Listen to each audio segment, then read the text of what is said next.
6:30, and we'll open this session of the Planning Infrastructure Scrutiny Committee.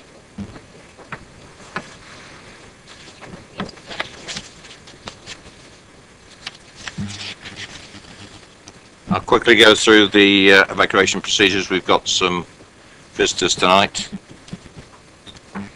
There are no fire alarms scheduled for the evening, therefore if the fire alarm does sound or any noises to alert our attention, please evacuate the building immediately. Two exits you want to look for are the doors at the back and the ones on my right hand side at the rear of the chamber here. The fire exits just to go down the stairs and assemble in the War Memorial Park so we can do a head count. Please don't dash off to your cars. The webcast is on and we are live. I would ask all members and visitors, if they have mobile phones, would you please switch them off, put them on silence for the peace and quiet of the meeting. Any apologies for absence? No apologies. Resignations or replacements? Councillor Sherlock in place of Councillor Lake.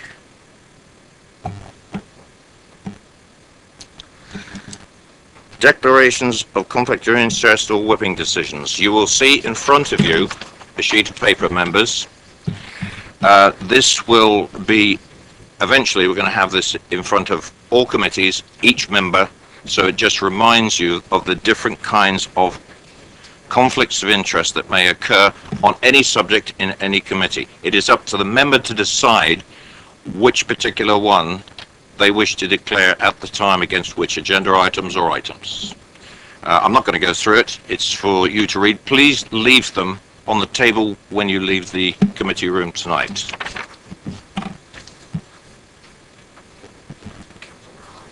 Councillor Harvey.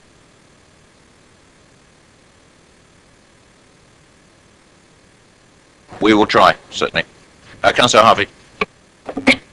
Thank you, Chair. At each of the meetings, I'm going to have to declare this, and I will declare I have a personal interest in development sites, in some development sites in the borough, I think 3. At the moment, it is not a disclosable pecuniary interest, but it is a personal interest. So for openness and transparency and taking officers' advice, I will disclose it at every single P&I meeting that I sit at, or any of the meetings that discuss the local plan. Yes, thank you, and that's a reminder. Thank you for that, Councillor Harvey, because we must declare our interests at each meeting that we attend. It can't be included into your disclosable interest that we register with the borough. Thank you. There are no urgent items.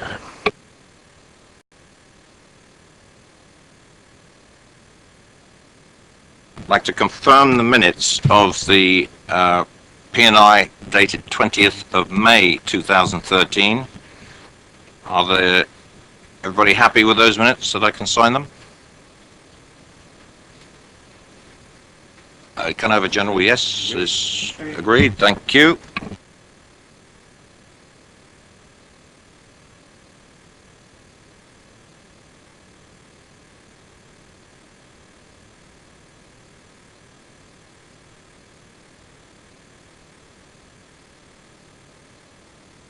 Member and public participation, confirm minutes, upon issues contained within the agenda. We have one visiting member speaking this evening, that's Councillor Tilbury, and I will call him at the appropriate time.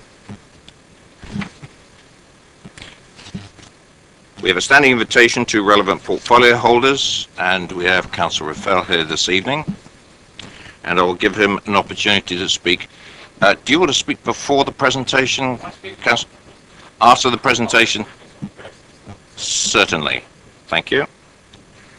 Referrals from other committees or the Council are none, and issues referred by the Cabinet, none.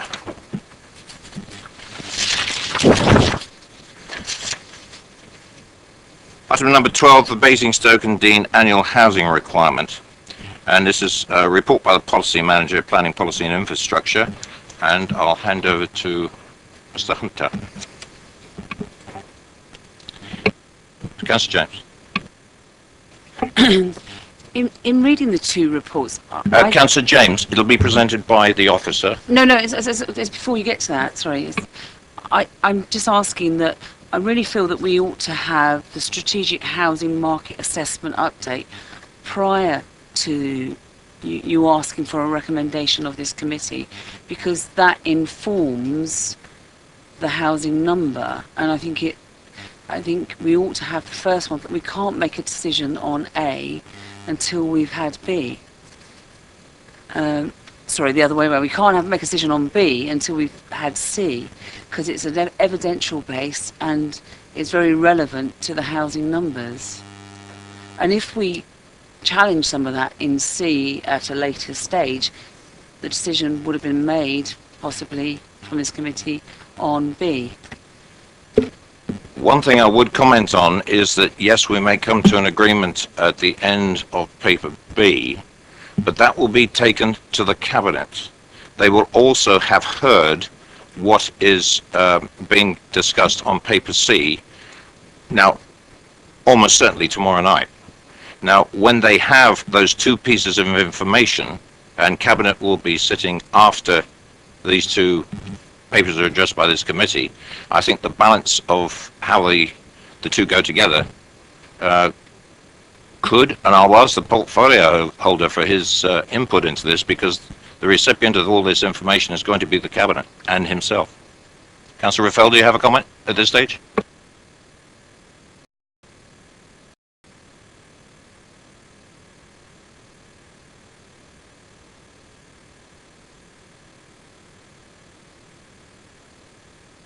And that was the other point, that we have everybody here on paper B tonight. We do not have the mix of people is going to be changing tomorrow, and there's no possibility then of feedback to Edge or anybody else tomorrow.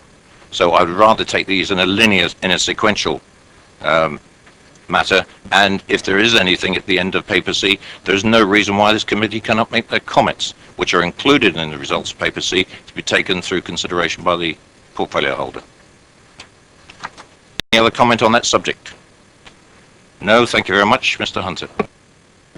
Good evening, members. I'm just a very short introduction.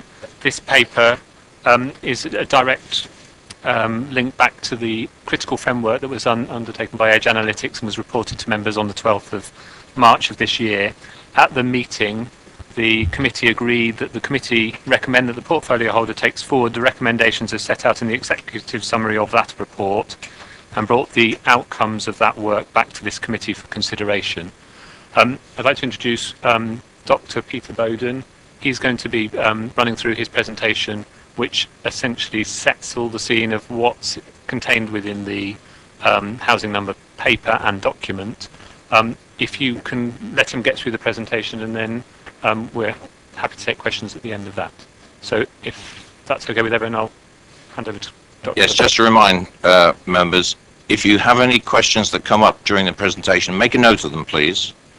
And then subsequent to that, please don't start putting your hands up. I'm going to go round the table with members, one at a time. Everybody's going to have an opportunity to speak in questions to the consultants.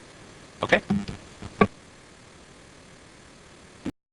Thank you very much, and good evening. Doesn't seem 5 minutes since I was sat here talking about the first stage report.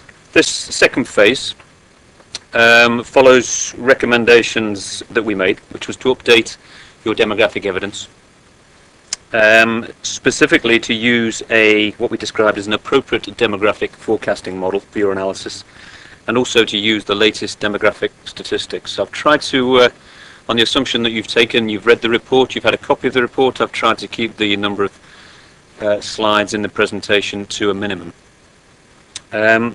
But it's fair to say that what we've done in completing this analysis is taken quite a significant step forward for Basingstoke and Deane, and I think as a council you're now significantly ahead of the vast majority of local authorities across the UK in your assessment of the underlying demographic statistics. The reason for that is that over the last 2 or 3 months, a lot of new demographic evidence has been provided by ONS, by the communities and local government, and it takes time to get that into analyses of this type. So what you've got here, I think, is good stuff. It's ahead of the game, and it provides you with the most up-to-date evidence possible for you to make your judgment on future housing trajectories.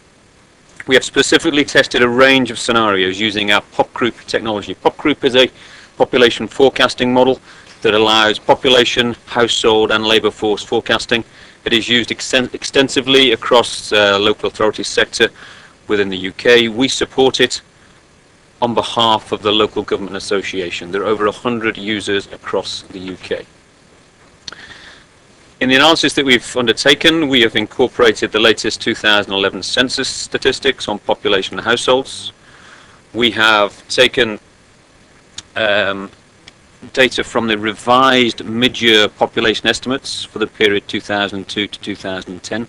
These revisions to previous mid-year estimates are undertaken by ONS to provide consistency between 2 successive censuses, so 2001 and 2011. So on the publication of the 2011 data, they go back and revise previous population estimates to ensure consistency in the progression of the population in terms of births, deaths, internal migration and international migration change over that period. So the mid-year estimates for all local authorities across the UK have changed as a result of this revision. And we've also incorporated, importantly, new evidence from CLG, Community and Local Government's 2011 based household projection. But this is an important development because the new household projection incorporates a revised set of household formation rates, the things that actually generate the household numbers within our forecasting model. We've tested a range of scenarios. All those scenarios have been run from a 2011 base year with a 2029 horizon, and we've included data for the historical period for context. All forecasts have been produced for population, households, dwellings, labour force and jobs to get consistency across all of those items. Forecasting methodology, just briefly, what we have is Pop Group. Pop Group provides both a population projection methodology and a household and labour force projection methodology. Fundamental to Pop Group is the use of population data disaggregated by single year of age and sex. We're using that single year of age population profile and forecasting that forward year on year, taking account of births, deaths and migration. And migration is split between internal migration and international migration. And fundamentally, in each of those components, we are taking account of the full age profile of the population. So a question that was asked previously in a previous presentation I did today was, does migration take account of the different age profiles associated with in-migration and out-migration? Yes, it does, because they're fundamentally different in each local authority within the UK.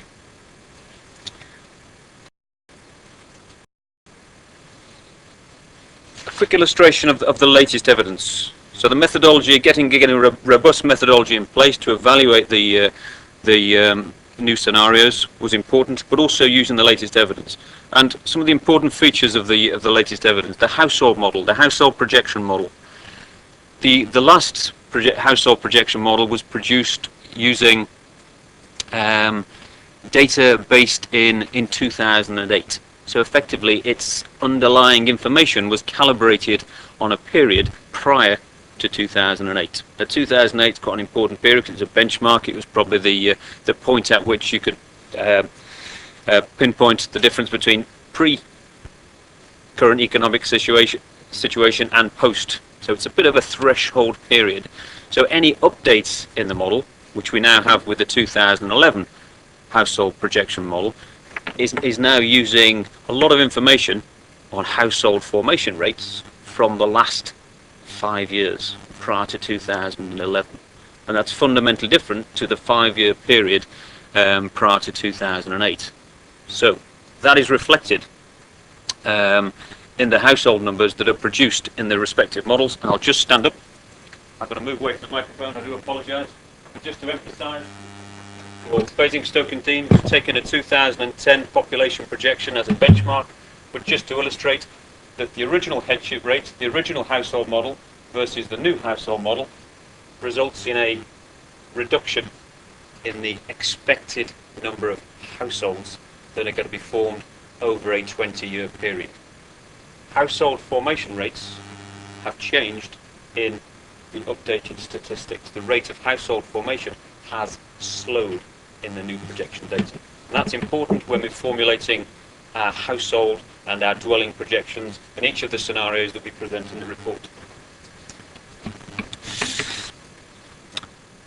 That manifests itself in a additional statistic on average household size. This just emphasises the issue in that the 2008 based headship rates for Basingstoke and Dean suggested a average household size in 2011 2.39 people, reducing to 2.31 in 2021. The current headship rates, the current household formation rates, have slowed down the reduction in average household size. That means a larger population can be accommodated in the same number of households. The second key change, key piece of evidence that has been produced is the updated mid-year population estimates. So we've got old and revised estimates, and for Basingstoke and Dean those changes haven't been very significant. The 2011 census figure was fairly consistent with the progression in the mid-year estimates over time. In other local authorities there have been significant variation in the estimates versus the census totals, but for Basingstoke and Dean there was reasonable consistency. Importantly, within those mid-year estimates we're interested in the components of population change over time. We're using the historical components of change to make assumptions about future growth within Basingstoke and Dean. So we break those components of change down into three items. Natural change, which is the difference between births and deaths, which is represented in the green bars. Net internal migration, the difference between people moving into or out of Basingstoke and Dean from within the UK, which is the light purple. And then net international migration, which is the difference between immigration and emigration.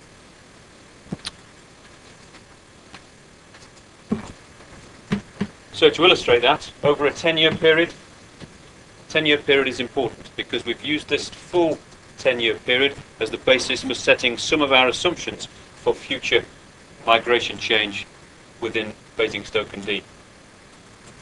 So in this first part of the decade, we've got a overall net loss through internal migration, which gradually over the period has changed to a reasonably substantial net gain, driven by considerable housing growth over that period. Natural change has increased slightly year on year, reflecting an increased population, but also reflecting a change in the overall levels of fertility in the UK. International migration, the most difficult component to estimate accurately, that has continued to feature as a relatively small component, but still a component of growth within Basingstoke and Dean over the period. So what we've tried to do in our scenario development is look at this historical information to try and establish likely trend projections over the future 20-year period. So we typically, when ONS are producing their official forecasts, they will take a 5-year history.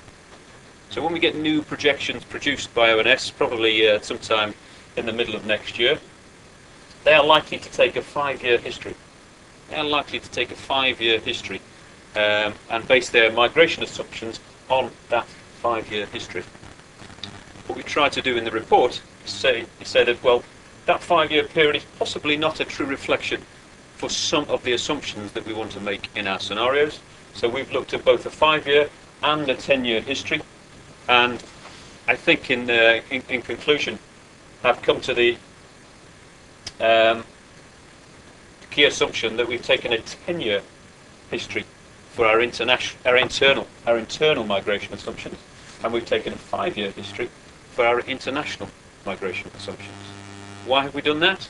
Well, the 10-year history here, we've got the 2008 period here where economic conditions from here onwards were very different to economic conditions from there.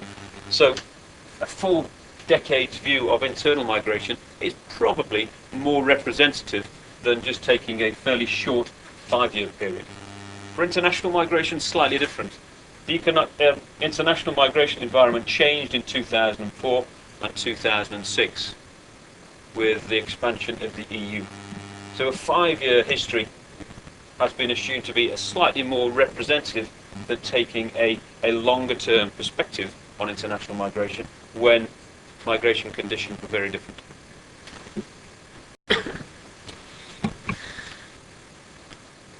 So what we've tried to do, and what we try to do for all our local authority work, is to provide a balanced suite of scenarios which look at official statistics that match those official statistics against our own updated trend scenarios, if we are able to generate those using more recent and more relevant information. We then benchmark that against any dwelling-led scenarios, and in this case we've tested the two dwelling scenarios, which are a 735 and a 770 housing growth trajectory for Basingstoke and Deane over the period, and looked at the population implications of that level of dwelling growth.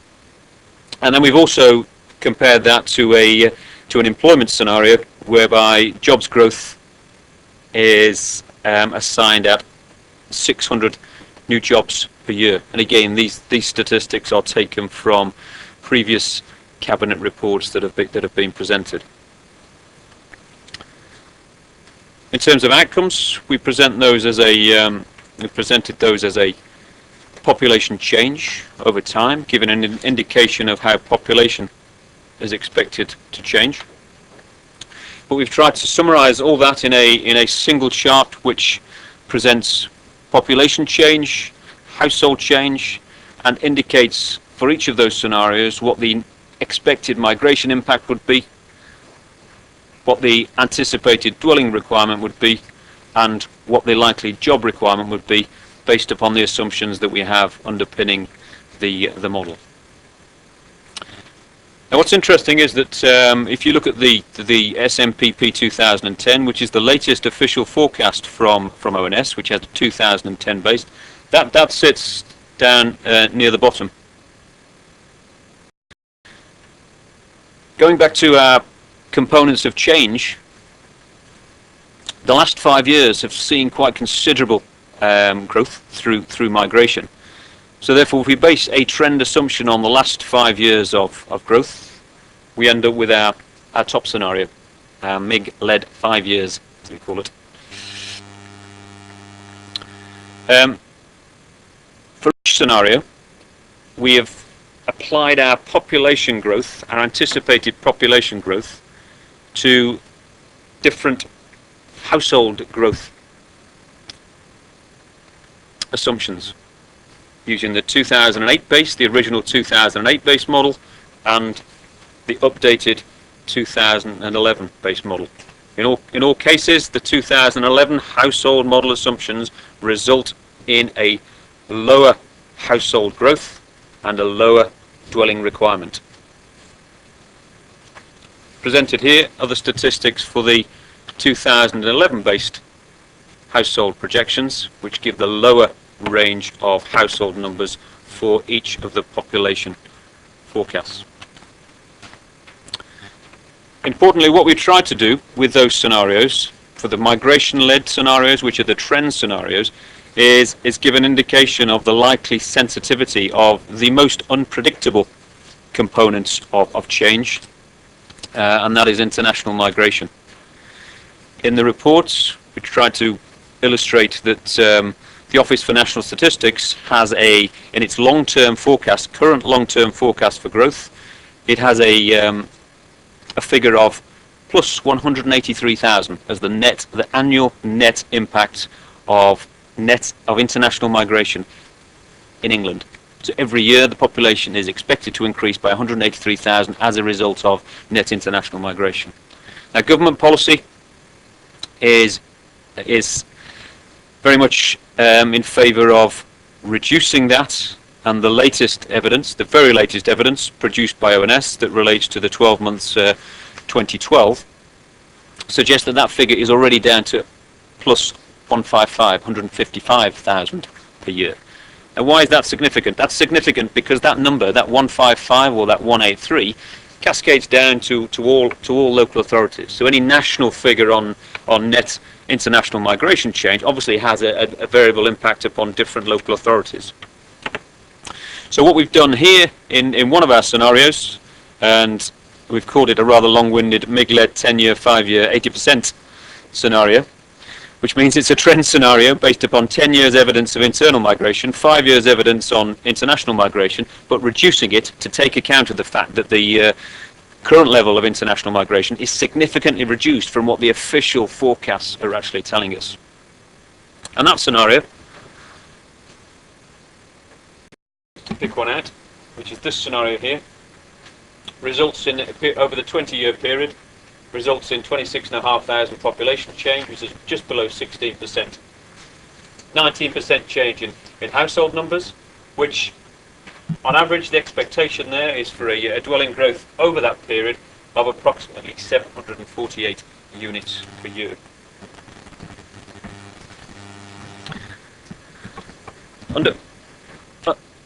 Underpinning everything, all the scenarios, and whichever scenario is chosen, there are some important age changes within the population. Some of those changes are unavoidable. The population of Basingstoke and Deane, as with all populations, local populations across the UK, is ageing. There's a large cohort of individuals born in the 1950s and 1960s that are aging and moving through the population. So the blue bars at the top demonstrate that the expectation is that there'll be a substantial increase in the number of people aged 60, 70, 80, 90 plus over the next 20 to 25 years and beyond. There's also an expectation at the bottom with current expectations on fertility rates that there'll be an increase in the number of children in the short term. So you're getting a changing age profile, but that changing age profile, the most important component of it is the shift in the balance between the people in the upper half of that age profile, because they are affecting the number of the household formation rates, or the expected household formation over the 25-year period. The more elderly the population, the more likely that people are going to be living in single-person or two-person households, therefore reducing the average household size that is expected across the whole district.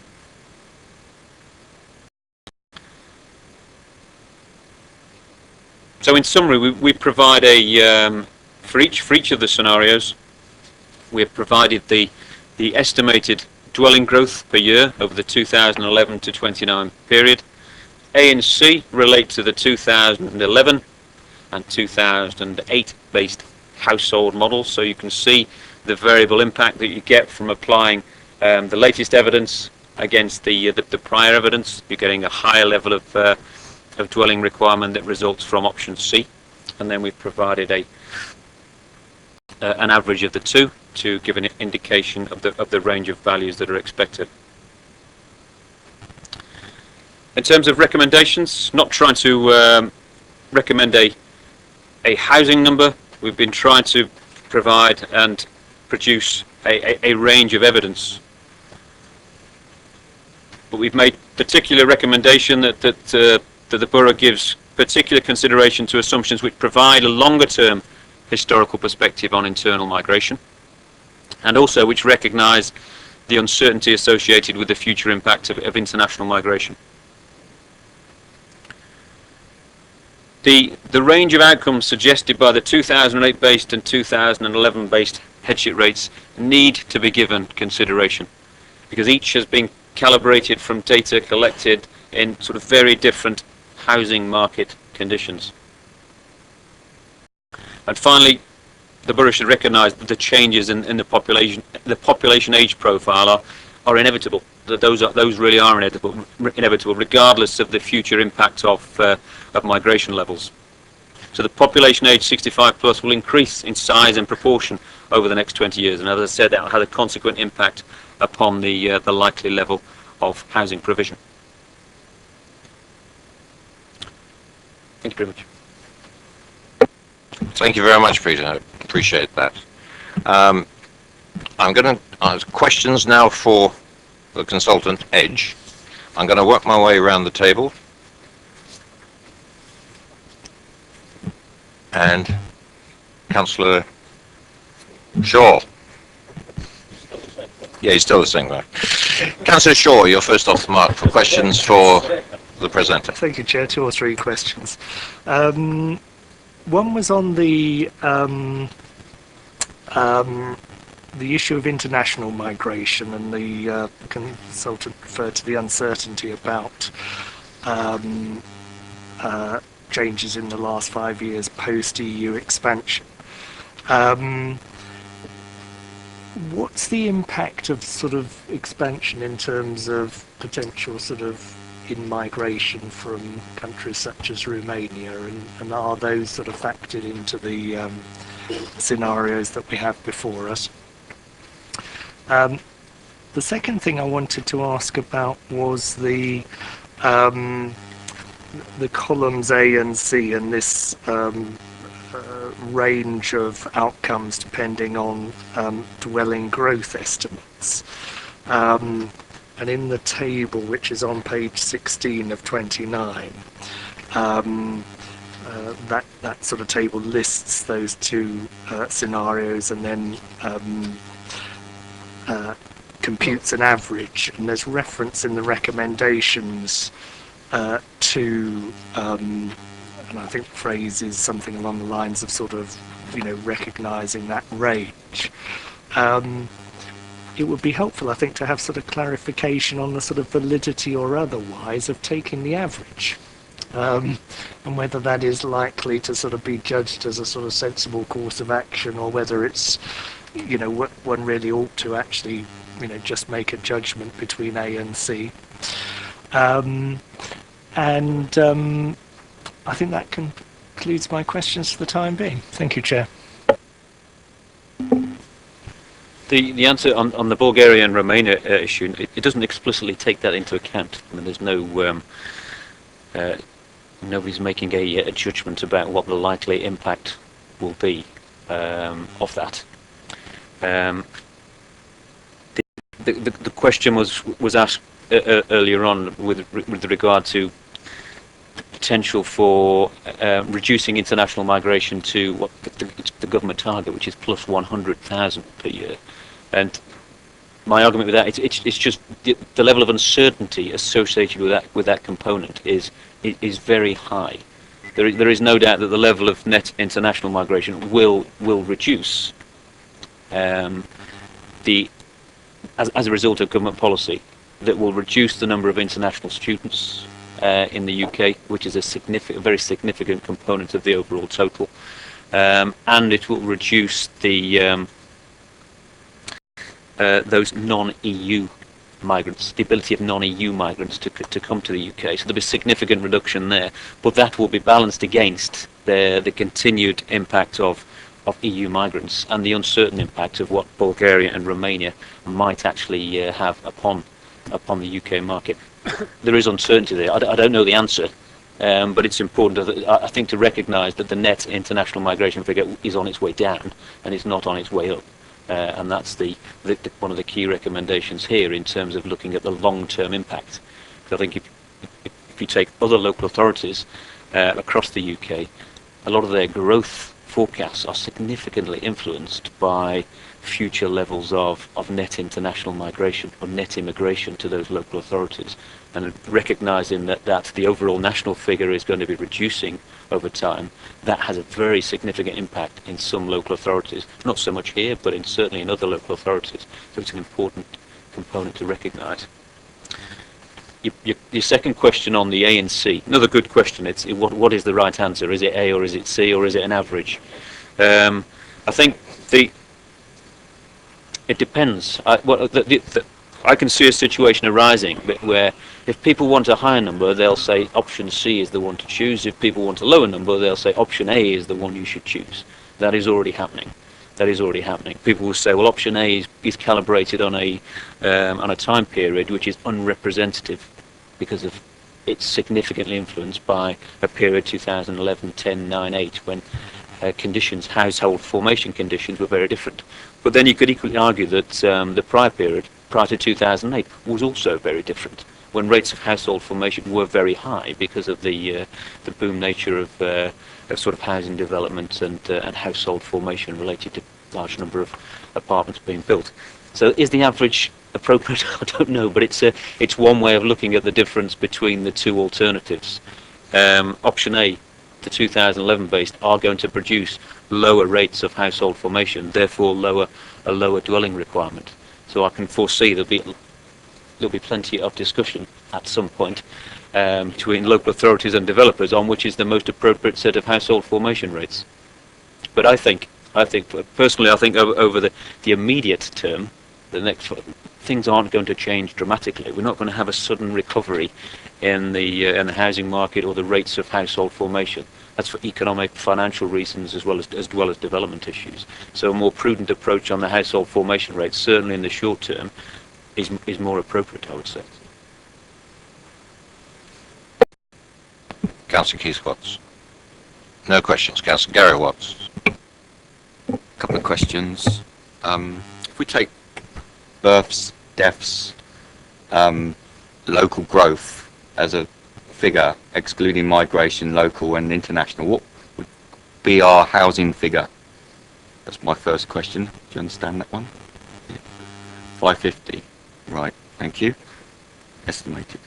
And on your figures for international migration within Basingstoke, does that exclude EU migration that's taken place? Includes all migration, right? Sorry.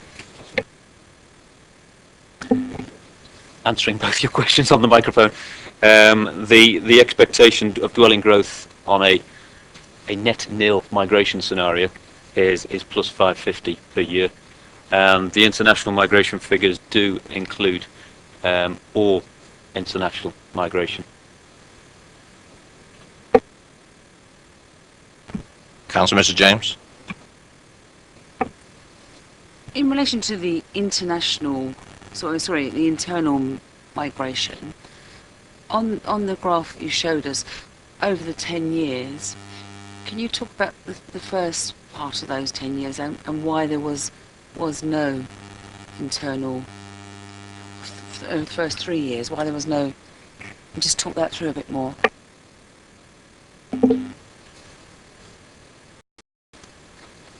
Colleagues around the table might understand that slightly better. I mean, that's that. The data is telling us that the outflow, people moving out of Basingstoke and Dean, was higher than the number of people moving in.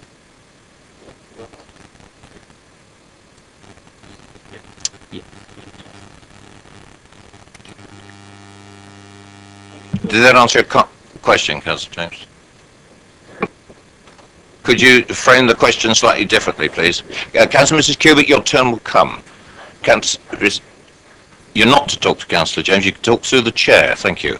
Councillor Mrs. James. Gosh, I'm sorry, but I don't understand it. Maybe you could explain it more, because in relation to what we built over those 10 years, we built a much higher percentage of housing. In that first period of that 2001 to 2010, I think we actually had a very low delivery rate in those first few years. So in terms of the numbers of houses that were built, they really started to pick up from 2007-8 onwards. So we were on a low we had a low delivery rate. So there weren't enough houses essentially to house the people who wanted to live here. So people were moving out.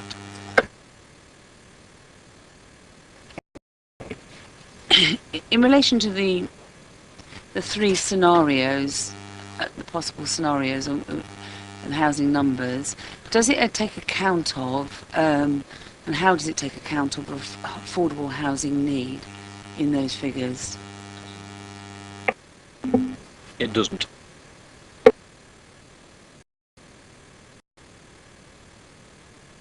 Maybe I can contribute something here, that you're really doing this on head count, aren't you? And you're not dividing it up into demographics in society. Would that be accurate?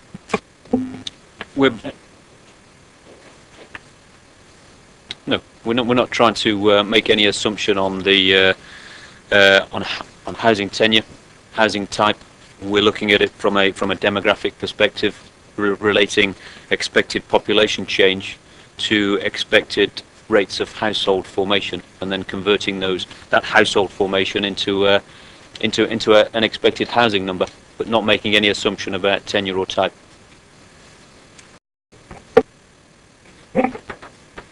In the first part of the report on page 11, it talks about, in 561, it talks about the level which provides a buffer to deal with any matters of non-delivery. Is any of those three scenarios taking account of the requirement for a buffer?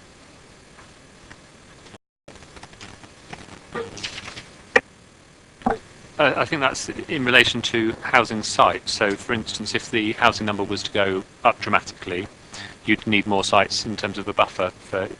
You can only, let's say, your number 770, 730, or whatever it is. You've got a number of sites within that in the plan to meet that number. You would always need a buffer on top of that, so that when non-delivery didn't happen, you could bring in sites, take them out, like we've done in the past. It's essentially that point. Chair, I'm not sure, do I ask Andrew my questions now, or is it just for the presentation? It's aimed at the presentation. Andrew, as he did just then, will contribute. They're working together at this stage of questions, certainly. But what we're trying to do is allowing you to determine questions to understand the methodology that's been employed, which is pretty well used across the country. And to satisfy yourself that you understand that principle, how it relates to Basingstoke. If you've got any questions of contributing to that methodology, we'd welcome to hear that from you as well. That's the purpose of this evening, as is described in the report. Do you have any more questions, Councillor James? I'll come back, because I actually have questions about the first part of the report that doesn't relate to the presentation. So I'll let everyone go around and I'll come back, if that's okay. So, Mr. Hunter should be able to do that. So, yes, please, let's take this opportunity and clear it off while you've got the floor at the moment. So in relation to those three scenarios... No, can I come back? Well, I'm not sure when you're going to come back, because this is the chance for questions while I've gone around the table here. If that's how you wish, fine, but it might not be for some time. Councillor Harvey. Thank you, Chair. I'll try and get this right between Andrew and the presentation as to where this fits.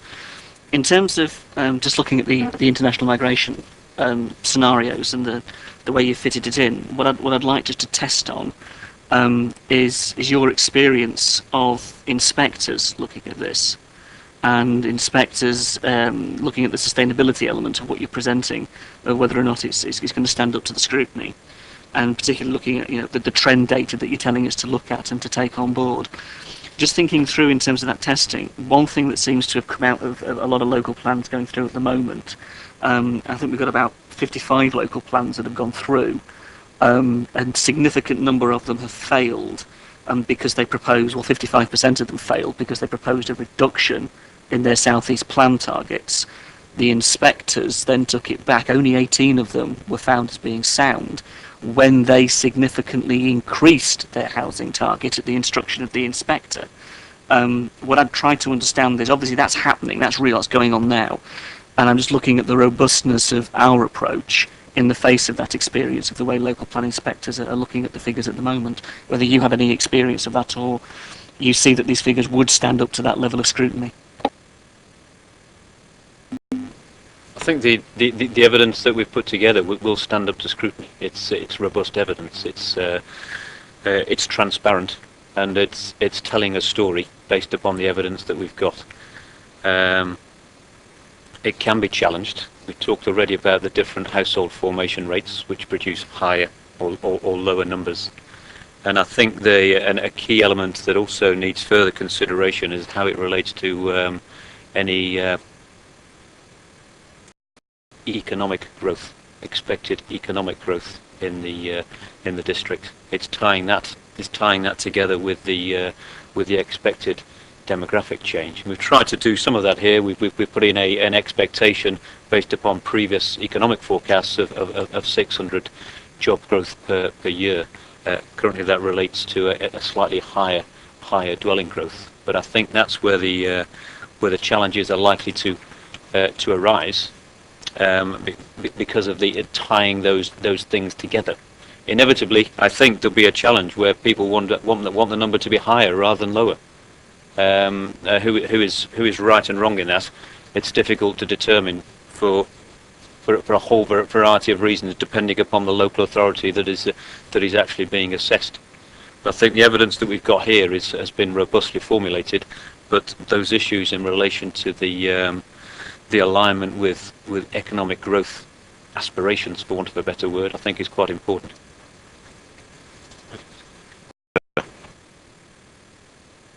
Just in terms of those previous authorities, there was a duty under the previous regulations that you had to be in general conformity with the South East Plan. So those authorities that took a lower housing number were often, that's where they came unstuck at those examinations. With the revocation now of that South East Plan, that conformity issue has gone, and we, as a local authority, have the duty to provide the evidence of our objectively assessed needs. So we're in a different position than perhaps those authorities that you mentioned. Thanks, Andrew. I mean, just to qualify, the authorities I mentioned was the NLP, Nathaniel Litchfield Partners study of those that have gone through since the NPPF and since the revocation. So in the context of a lot of their evidence base, it was the way that inspectors were now looking to the new interpretations of the evidence base that was in front of them. And the trend seems to be the inspectors are expecting a higher target than that which a significant number of those authorities are coming up with.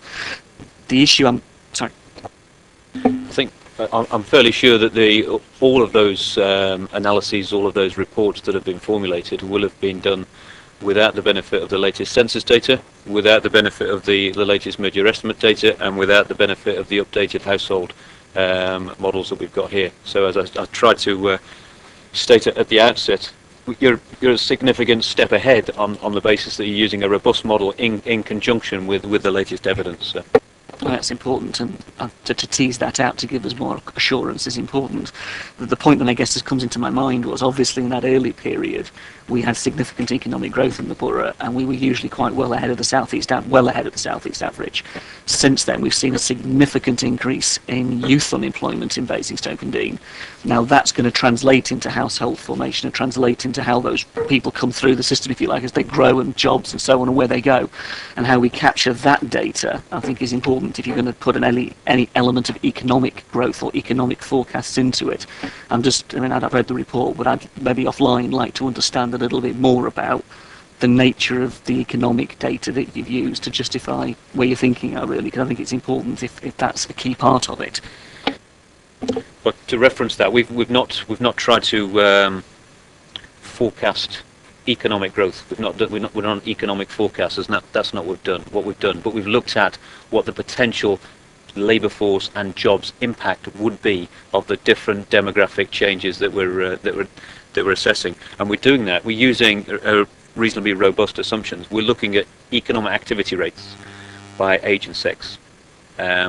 We've modified those slightly over the 20-year period, so we're getting a 10% rise in the 55 plus age group in levels of economic activity, which is trying to suggest that people of older age are going to be more active in the labour force. So that keeps people in the labour force for longer.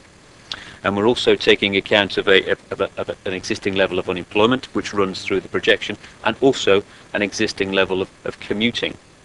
So the assumptions on the jobs that we've presented here are related to economic activity rates, unemployment rate, and the commuting ratios. Now those are quite important, and those may vary over time. At the moment, you've got a slight net outflow as a result of a net out commute. And that may change over time. We're still not yet sure what the evidence is, or the latest evidence is from the 2011 census on the commute. But of course, if you change the balance on commuting, then potentially that changed the balance on dwelling requirements as well. So we tried to present the evidence there of the implications, the sort of employment implications of demographic forecasts. But what we've not tried to do is do a detailed economic forecast based upon the potential for jobs growth within each individual sector of the local economy. No, thank you very much. That helps a lot in understanding where you're going with it and you're driving at. It really does. And I appreciate the demographic concentration and the need for us to overlay other elements in analysis on top of that. Forgive me, Andrew, if I maybe both of you in this sense. Milton Keynes went through yesterday, and one of the things the inspector said on the Milton Keynes example was that the target that was set, as far as they were concerned, was a minimum. Accepting the evidence base that was presented, it was said, thank you very much, you will have this as a minimum and we expect you to deliver more than this over your plan period.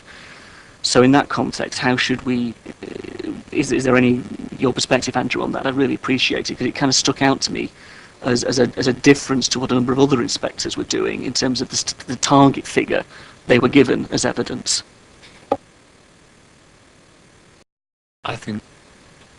I'm just thinking back to the South East Plan, for instance, that had a up to figure, I think, or in the region of, and normally inspectors will want some flexibility in the plan. That will be the key point that they're looking for.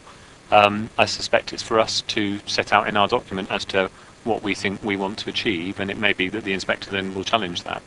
But it's for us to set out from the outset what we're looking to achieve and what we're trying to meet, what our objectively assessed need is, and how we're going to meet that. So I don't know the details of that, from why he might have said that, but they'll want flexibility in the plan to make sure that growth does happen.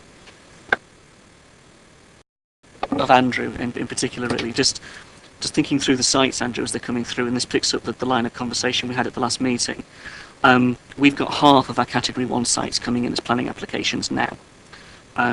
They're looking at nearly 1,300, 1,400 units being proposed now as planning apps.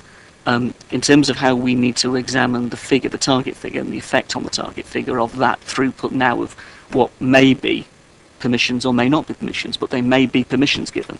And if they are either on appeal or in, planning committee saying yes to them, then how should we take account of that in the context of what we're looking at here? Because I'm conscious of, you set a figure now, we're basing it on those on the sites that we're going to get to later in the next meeting.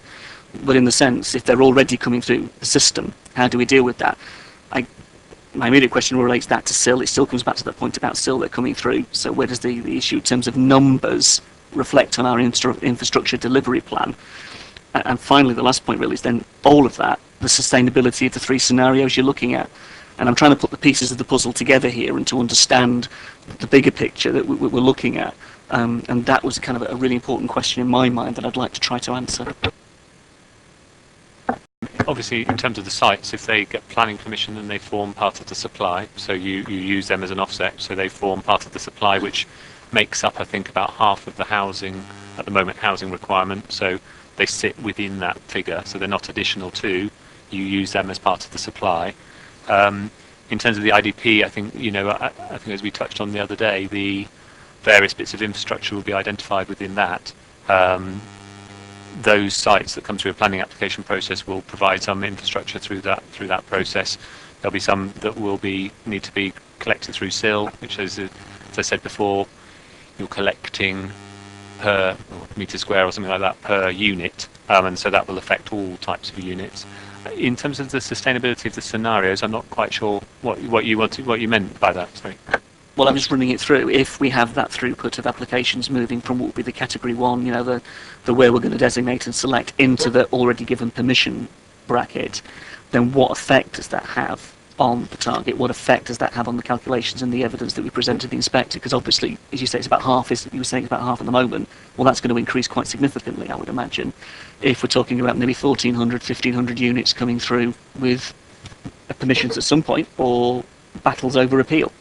In terms of the number, it would just give you more supply, essentially.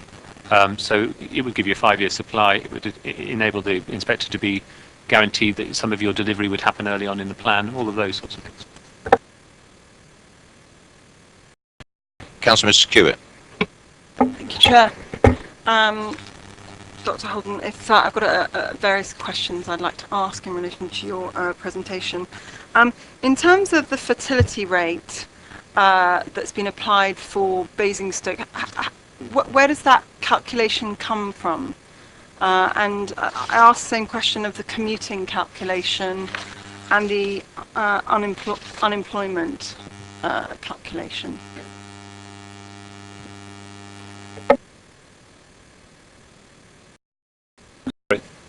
Fertility rate is there's two components to it. One is a local fertility rate that relates specifically to Basingstoke and Dean.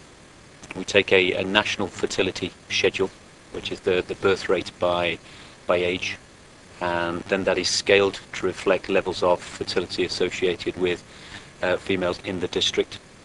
And secondly, the long-term change in fertility rates is that which is defined by the Office of National Statistics in their national population projection. So that gives an estimate of how they expect fertility rates to change by age over the period. Thank you, Dr. Holden. Just out of interest, is the fertility rate for what is the time frame of where that data comes from in relation to the Basingstoke fertility rates? We compare the total fertility rate nationally with total fertility rate for Basingstoke and Dean, and use that to weight the age-specific fertility profile for Basingstoke and Dean from a 5-year period, and then that is applied in the projection period in conjunction with the expected change over time in the ONS assumptions. So would it be fair to say that given that we've had a rapid increase in fertility rates in the UK in the last 5 years because of a huge wave of young, particularly predominantly migrants that have come from predominantly Europe, that the national statistic for fertility probably is out of kilter with the Basingstoke fertility rate, and therefore to apply and cascade what is possibly relevant in areas where there are high levels of EU citizens, as opposed to in Basingstoke where there are lower rates of EU citizens that have moved to our country, that kind of skews the data. I'll answer the question again. We apply a local differential for Basingstoke to reflect its local fertility rate, and then we apply that to national trends in fertility that have been assigned by ONS. So we have a local differential on fertility. Just out of interest, what is the current differential between the national ONS and the local one? I don't know off the top of my head. And then in terms of the commute stats, the 103, again, could you talk me through the methodology of finding that in terms of how you've evaluated how many people commute out of our borough? Again, census statistics. These are 2001 census statistics. We don't yet have 2011 information on commute, but it's the relationship between the people that live and work within the borough and the people that live and work elsewhere, and also takes into account the fact that some people actually live outside the borough and come to work within Basingstoke, and that balancing figure is what is used to derive the relationship between the number of jobs, the size of the labour force, and the size of the population. Okay, in terms of the average unemployment rate, again, how have we got a specific, is that 5.6%? Because I'd always seen on the Hampshire County Council stats that our unemployment rate was considerably lower. Is this as a result of a huge spike, or is this from national stats, this 5.6%? NOMIS, which is an online information system, provides updated unemployment statistics.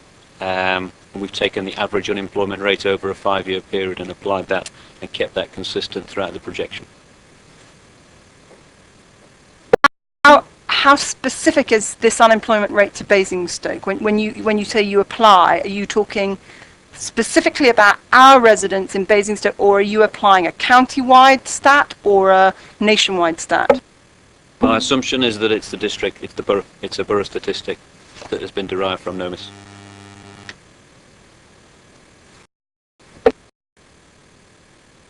Jeff, I think, can you help Dr. Holden out on that? Sorry, yes, and indeed.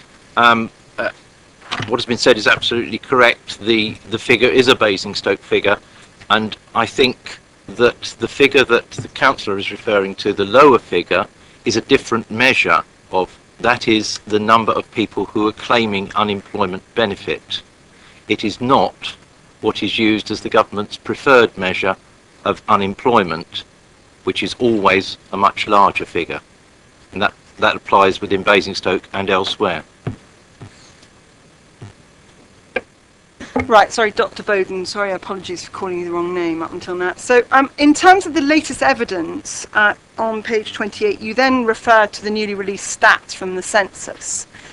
And as I went through in great detail your presentation, the thing that kind of jumps up at me the whole time is how specific is this data to Basingstoke, and how much of it is extrapolated from nationwide trends?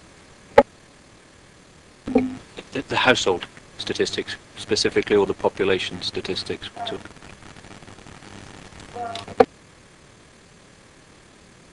The population projection. It's all specific to the borough.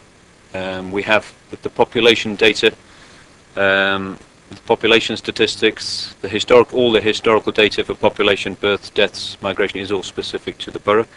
The household numbers, the household statistics, the underlying household formation rates are all borough specific. They're not national. The CLG, when they've calibrated the model, have used census data for each individual local authority area and calibrated household formation rates for each borough.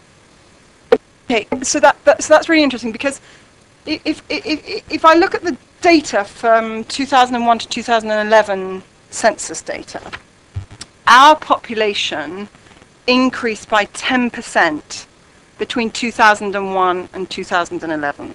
Okay?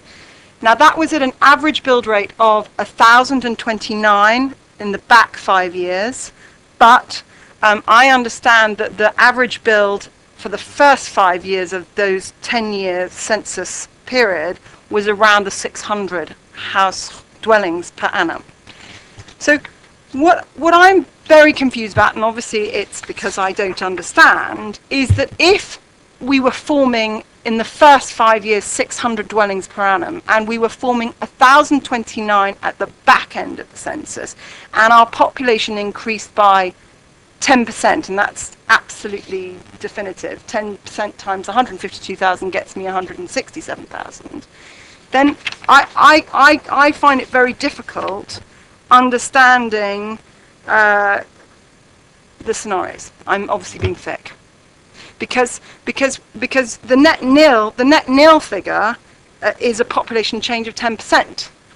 And that suggests that we need to build 550 houses. But if we've been building average of 1,029 over the past 6 years, and we've been building 600 for the first 5 years, and our population's increased by 10%, why is it now an 18% to 22% for the next 10-year period?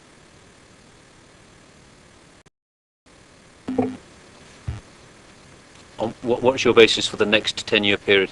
Where have you taken that data from?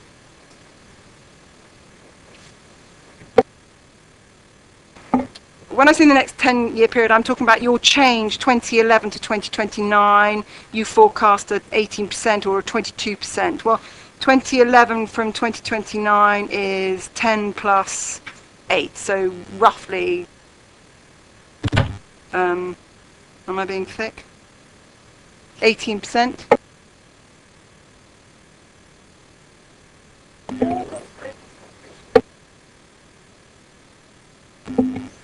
Well, our scenario period is 2011 to 29, which is, I think it's 19 years, a 19-year horizon.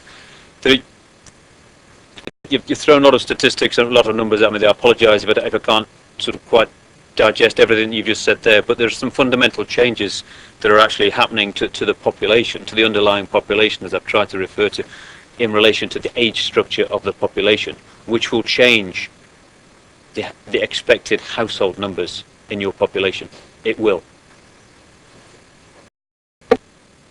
I hear you, but I also know that we were explicitly told to expect in the 2011 census a dramatic reduction in the average household size, and in fact, it remained unchanged. In fact, it remained at 2.4. We're not talking about the 2011 census. We're talking about a 19-year projection period over which the population, the structure of the population, the age structure of the population is changing quite significantly. It's not about 2011, it's what happens over that 19-20 year period. That's important. I'm 50, in 20 years time I'll be 70.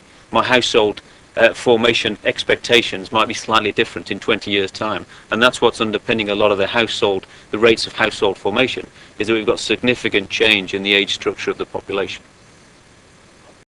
I appreciate that, but we also touched on this last time you came, which is that there's been a bulge because originally people lived on average to 70, and then suddenly it's stretched. So the thing that I don't understand about this is that whilst you're right, you're going to live, hopefully all of us are going to live to the kind of the average new stretched average age, but we've got in situ in our borough already a huge swathe of housing that was built in which the inhabitants are already jolly old, and therefore, you know, their life expectancy is the horizon for their life expectancy is going to change that bulge, because the bulge has been got. You know, there's been a stretch and then it's there, and then everything normalizes. Is that? Not really sure what the question was there, but the bulge in the population, that is the most significant growth in births was 1955 to 1965. So that cohort of people is moving through the population. So if you're born in 1953, then you're going to be 60 now. In 10 years' time, you're going to be 70. In another 10 years' time, you're going to be 80. It's a significant bulge in the population, which is reflected in the chart that we tried to present there, which is changing the profile of your population. It's not only changing the profile, but it will increase your population because people are staying alive longer. And importantly, the household formation rates are influenced significantly by the age structure of the population. So why did the dramatic reduction in the average household size not happen as had been predicted? I'm not sure what the dramatic reduction in household size actually was. There was a slowdown in the rate of reduction in household size. That's what was evidence from the census, and that's what is reflected in the latest household headship rates. The household headship rates that we're using in option A in our scenarios show that using that evidence and extrapolating it forward over a 10-20 year period results in a lower level of household formation, which is consistent with the evidence that's come from the census. Right. What I'd also just like to ask, I mean, okay, not a dramatic reduction, but the reduction didn't happen as was predicted by the experts, and that was my point. And is there any idea why it did not happen?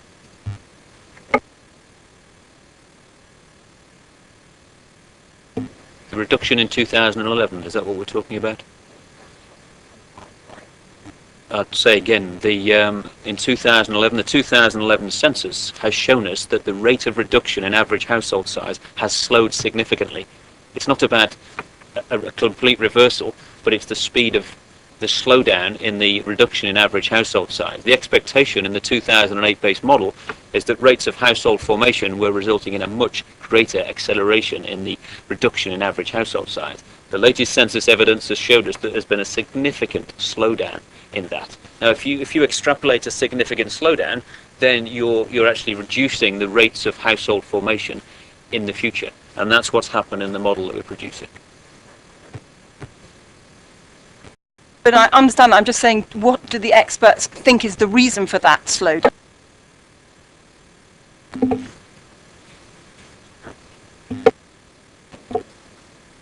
My understanding of what the experts say is the reason for that slowdown, that difference to what was expected, is almost entirely due to the economy and what happened to the economy from 2008 onwards.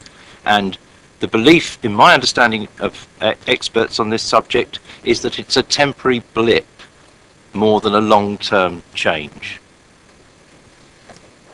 Thank you, Jeff. That brings me very neatly into another thing that Dr. Bowden's cited on a number of occasions, which is that from 2008 onwards, there was obviously a very negative impact on the economy. But the truth of the matter is, in Basingstoke specifically, 2008 to 2011 was when we witnessed very significant house building activity, and therefore one has to assume that a large percentage of the increase in our population took place when we were building at build rates of 1,400, 1,300, and then dropped off to 805. So despite the fact we know that the economy had a train crash in 2007, our build rates continued at very high levels, and so therefore, whilst you were implying, I thought, that 2008 onwards actually gives a slower narrative to population growth. For us, it was not the case. From 2006 to 2011, we witnessed a very dramatic increase in build rate, which resulted in an increase in our population. And I therefore find it very difficult to look at your scenarios and your 5-year scenarios and give that the rationale for continuing such significant build rates on the basis that it's an objectively obsessed need for Basingstoke and Dean. That's the link that I find difficult to achieve, because those houses we built weren't to meet the objectively assessed needs of Basingstoke, but to meet population migration movements elsewhere from the country.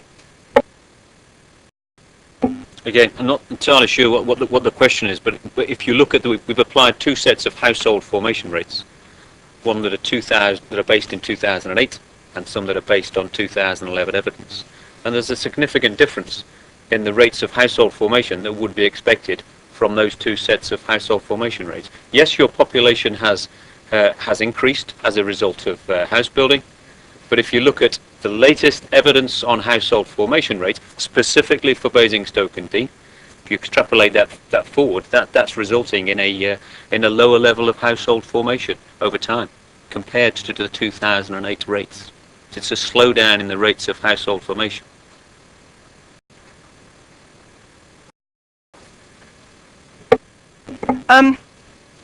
No, we've rehearsed that, and I hear that you've tweaked it because there's deceleration in the speed of the reduction in the household size. I completely understand that, and I hear you loud and clear. My point is not a point, Councillor. No, my question. Fine, thank you. Make it a question, please, because even Dr. Bowden's having trouble understanding the questions.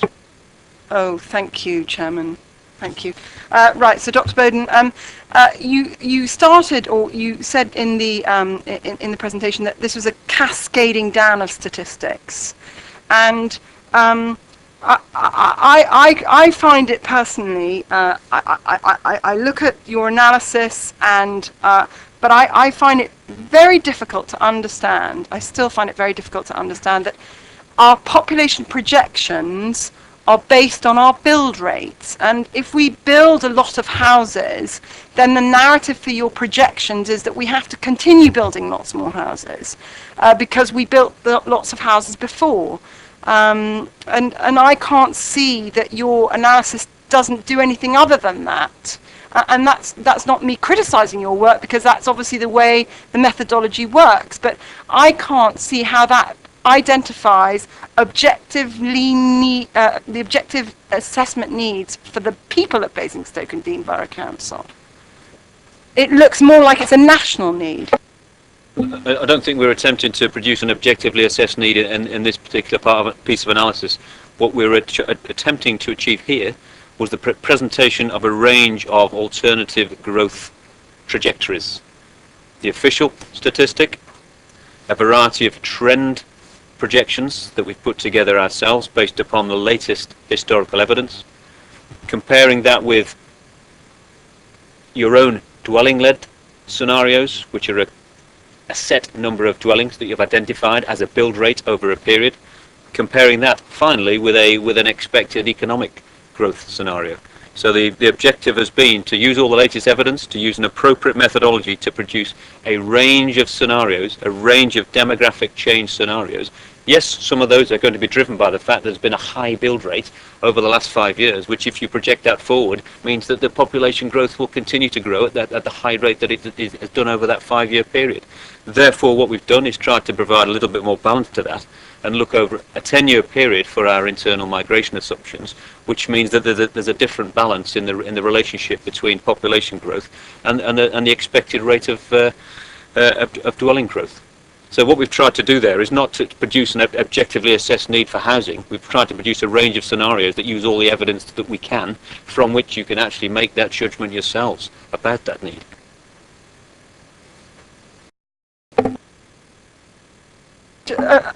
Thank you very much for giving me all the time, and I appreciate it.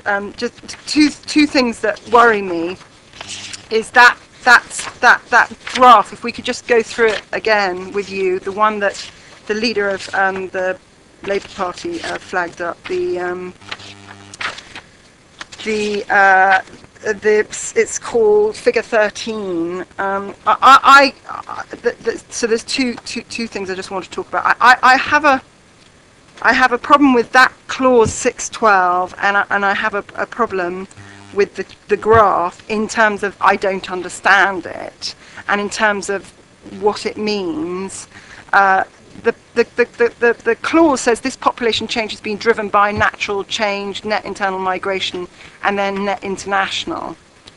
And I've said, no, it's because of the number of houses we've built. Could you comment on that? Just that's one thing, and then the other thing I want to talk about is the graph. These are official statistics. This is a representation of the ONS data, which illustrates their estimation of the change over time in population from 2001 to 2011. They calculate change year on year as composed of natural change, net internal migration, and net international migration. Those are official statistics. So natural change is the difference between births and deaths. You've asked me to explain. Net internal migration is the difference between in-migration and out-migration. And international migration is the difference between immigration and emigration. Those are all recorded national statistics. So that is a reflection of the change in population year on year. Yes, some of that population change will be driven by the fact that there have been higher housing growth at the end of the period than in the earlier part of the period. But these are population statistics, not housing growth statistics that we're presenting. And we're making assumptions in our demographic model on rates of future demographic change, population, births, deaths, and migration. And we're using that to drive our estimates of future housing numbers.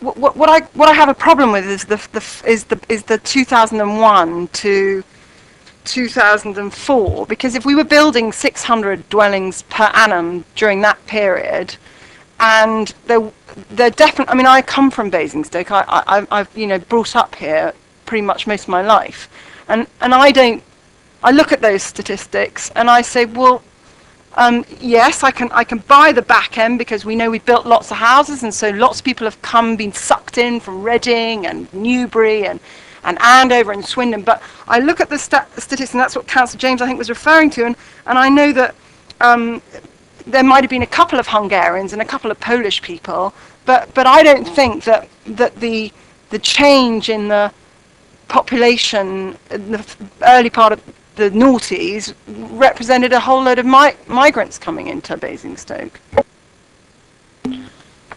I think I mean, these are official statistics. It's difficult. I would say the further back you go in the decade, the more difficult it probably was or is for the Office of National Statistics, particularly to estimate the impact of international migration. But those are the statistics. There may be some residual undercounting associated with the 2001 census. I don't know. You won't get an answer from ONS on that, on whether or not there was. But those are the statistics of change over time, and I can't explain why there is a variation of that type. But those are the data that we have. And just finally, is that specific to Basingstoke, or have you cascaded down an ONS stat that applies to the southeast region? No, these are specific. So Basingstoke and Dean, we have data on recorded births, recorded deaths, the impact of internal migration, and we have the ONS estimates of international migration for Basingstoke and Dean. So it's all borough-specific information that's produced. Councillor Gardner. Thank you, Mr. Chairman. Dr. Bowden, I think this is a more straightforward question, but in the north of the borough, around Tadley and Pamber Heath, we do have the AWE establishment, and we have restrictions on development, especially in Zone 1. I live in Zone 1, which prevents development in that area. Now, given that the Tadley population will increase naturally, there is likely to be a net outward migration, which is almost certainly going to be more into West Berkshire, into the Thatcham area, and probably north-east in towards Reading, with no scope for inward migration back because there's no development going on. Was this taken account of when you looked at the internal migration figures?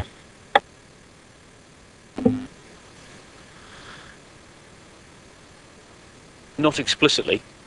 For the migration statistics, we've looked at the history that we have. We've looked at the history that we have for the borough. We haven't done a sub-borough analysis. We're not looking at specific local areas. We can do that. We do that, but for this we're looking specifically at a borough level analysis. So we're looking at the inflow and outflow to and from the borough. So we're not making a specific judgment about that. But clearly the aggregate statistics that are being presented here are a summation of those individual areas historically.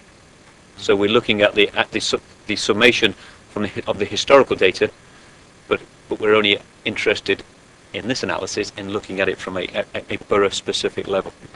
Thank you for that. But do you think this would have an impact? Because certainly the effect of the Zone 1 restrictions have all been at the back end of the period. So there will be net migration in the earlier period, but it will be tailing off more recently, and that will impact on the forward projection. So again, quite possibly, but it's all encompassed within the aggregate picture that is being presented here.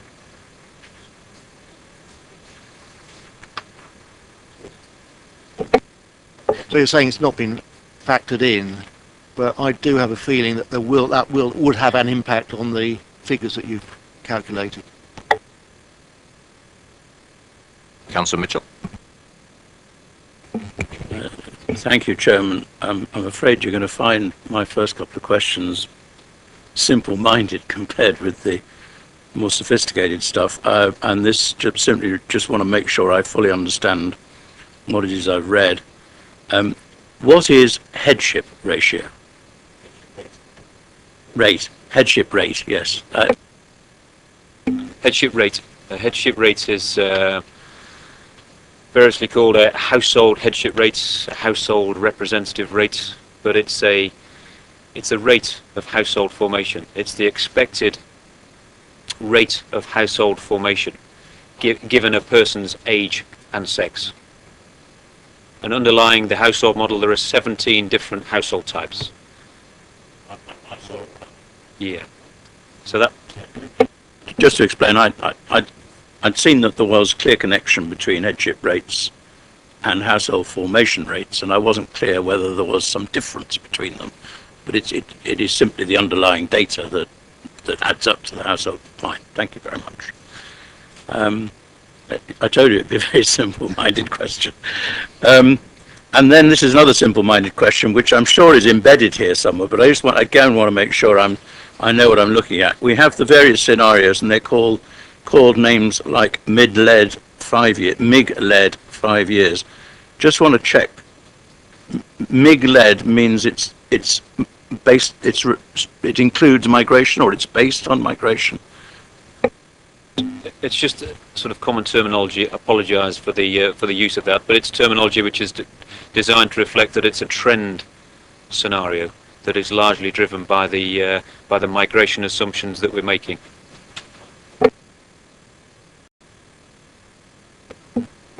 In the you mentioned in the presentation that in the demographic projections, the internal components of internal and external migration are taken into account, and how they affect future demographics. What is the source of information on the nature, the components, I might say, of migration? I haven't come across a source for that, and just if you can point me at it.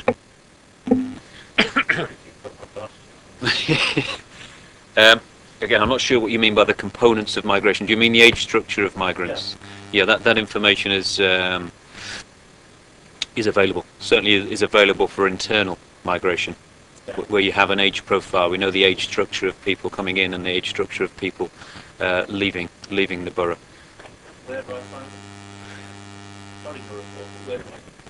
That data is the statistics that we use for internal migration are largely based on GP registration, and GP registration statistics, which are managed by the database called PRDS, Patient Register Database System, PRDS, and that's the official source of statistics for internal migration that is used by ONS. They produce all sorts of cross-tabulated statistics showing origin, destination with an age profile on those migration data. Thank you. And offhand, you might not know the answer, because I can go away and look, can't I? Now I know.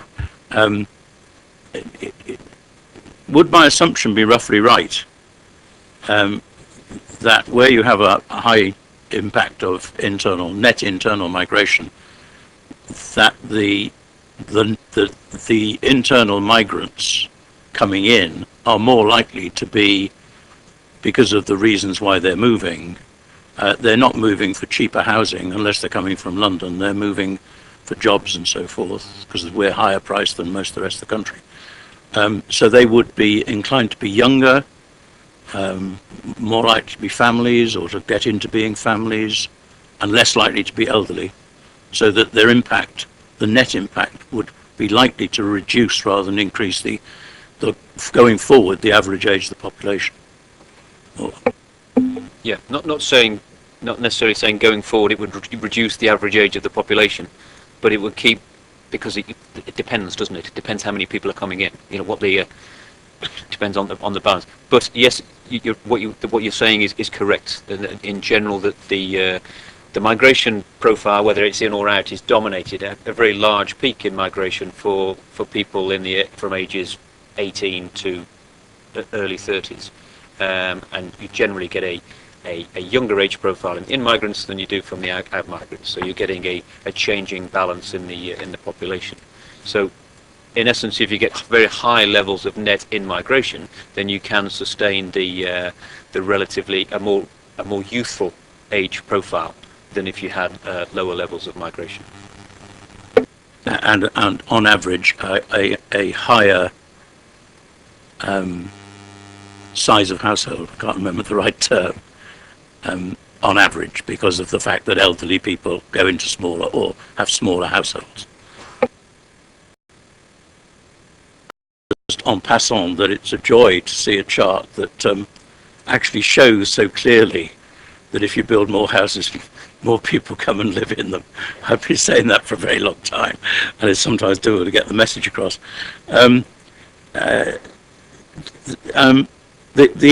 The link to the economy, we had some questions on that. And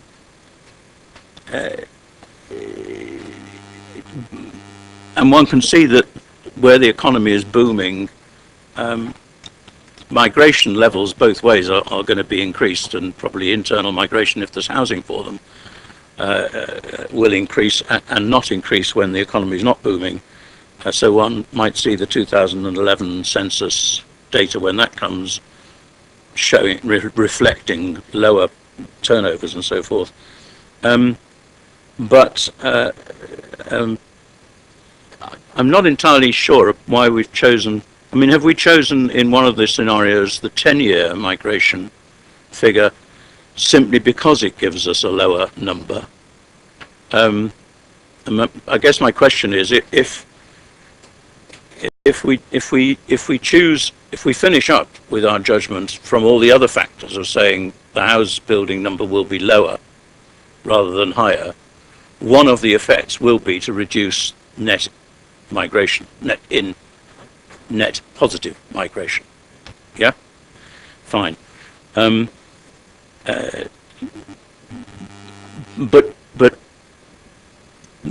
I guess the question I'm trying to get at is that when what I heard you say, what I seem to have read, is to the effect that we choose a scenario based on a longer term net migration, we'll get a lower number. But if we chose a scenario based on building fewer houses, we'd also get a lower number. I mean, it's a bit of a chicken and eggy sort of thing. Do you comment on that? It is. I mean, it's about making a choice, isn't it? It's about making a choice about what the potential trend information is actually telling us, against what other levels of differently constrained growth might be, based upon a land availability driven by a targeted level of housing growth, or an expectation of economic growth, employment growth.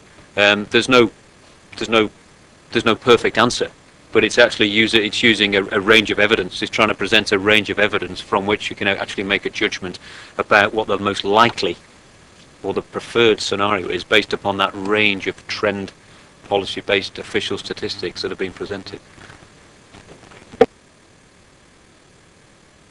Got one more. In here, I think I saw a reference to the potential impact of national policy. We've seen net international migration go down at the national level. Goodness knows what's happening here. And the government intends that it will reduce. Now, you haven't made the wild assumption that they'll get to their target. I think that's what I heard you say. You simply said the assumption could be that it stays roughly where it is. Is that about right? Just to understand. The assumption we've made, we've taken a relatively prudent approach, and that we've reflected the fact that there's likely going to be a reduction in the national impact of net immigration, and therefore we've filtered that down in a proportionate way to Basingstoke and Deane. So we've reduced our international migration assumption by 20%. That's what the 80% scenario actually is. If you take it further, which is what a person, I'm sure they're in this room, asked us to look at what the 100,000 scenario actually was, actually reducing the net immigration impact upon Basingstoke and Deane, in line with a reduction of the national figure to plus 100,000 per year from 2015-16, which I think is the government target. And it doesn't have a dramatic impact it doesn't have a very dramatic impact upon the overall household, the dwelling numbers that are being produced in the scenario. And my argument this morning in the presentation that we did this morning is that I think it because of the largest reduction in net immigration is going to come from international students, I think, and also non-EU migrants. There's not much you can do about controlling the the EU migration. Therefore, I think that the proportional impact is likely to not continue for Basingstoke and Deane. There's always going to be a level of probably net immigration into Basingstoke and Deane in order to service the economy. Yeah, that's really as I would have expected. My final question, which was where that was leading to, is would it from your point of view as an analyst of these things be appropriate for us to factor in our expected results of local policies? So, for example, as part of our regional economic partnership, or whatever the damn thing is called this week, LEP, that's what it's called, local economic partnership. We have a general, and we as a borough have a policy that says we will raise the skill levels of the working population as it goes through, and the average per capita GDP of the working population. That would mean that for a given level of economy locally, you'd need less workers, fewer workers. Would you, in principle, support the idea that those sorts of factors should equally be factored into projections or the decision process that says where do you put your pin in saying, well, what's the right number to build? Yeah, absolutely. I think it's pretty fundamental. I think the inspector would expect that. Would expect that if there are economic aspirations, if there are economic plans in place, those economic plans would need to be aligned to any demographic information that is being presented in this way as the basis for selection of a housing number. And that's pretty fundamental. Councillor Mrs. Tucker. Everything's been covered already, thank you. I'll go back to Councillor James. Sorry, Councillor Peach, I do beg his pardon.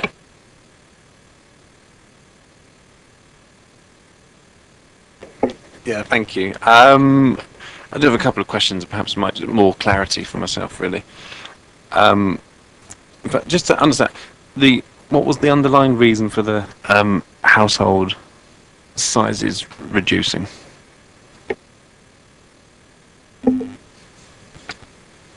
Over which period? Over the projection period.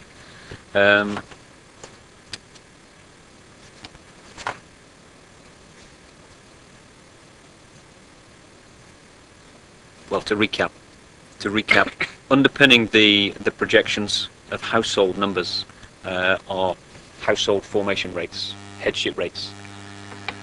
Those headship rates have been calibrated. The latest set of headship rates from the 2011 base model have been calibrated from data from 2011, largely from 2011. In 2011, compared to the previous set of headship rates, which are calibrated in 2008, rates of household formation had actually changed. So the 2011 base rates that we're working with, extrapolating those forward over the projection period, results in a lower level of household formation and therefore the maintenance of a higher average household size over the projection period. It doesn't result in an increase in average household size, it just reduces the rate of decrease in average household size over that period. So it's fundamentally been driven by evidence from the last 4-5 years that there's been a slowdown in the rate of household formation for economic reasons. And just following on from that, is there, as the age structure, been forecast into those models as well? I mean, fundamental to a demographic forecasting model, you have to take account of the age structure of the population, the single year of age by sex, and move that population forward, taking account of its change year on year. So it's a single year of age population and a single year of age forecast. That's pretty fundamental to the models that we're using here, both the population and household forecast.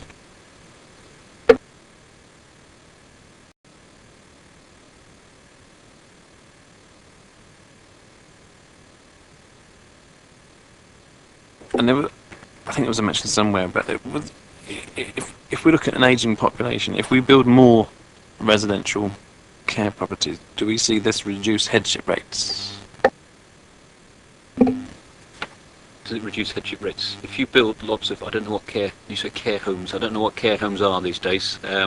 If you build a huge number of care homes and fill those with elderly people, then you're going to reduce your household requirement. But that's a policy issue, and whether you can actually get people to live in care homes, I'm not entirely sure. But that question was asked this morning.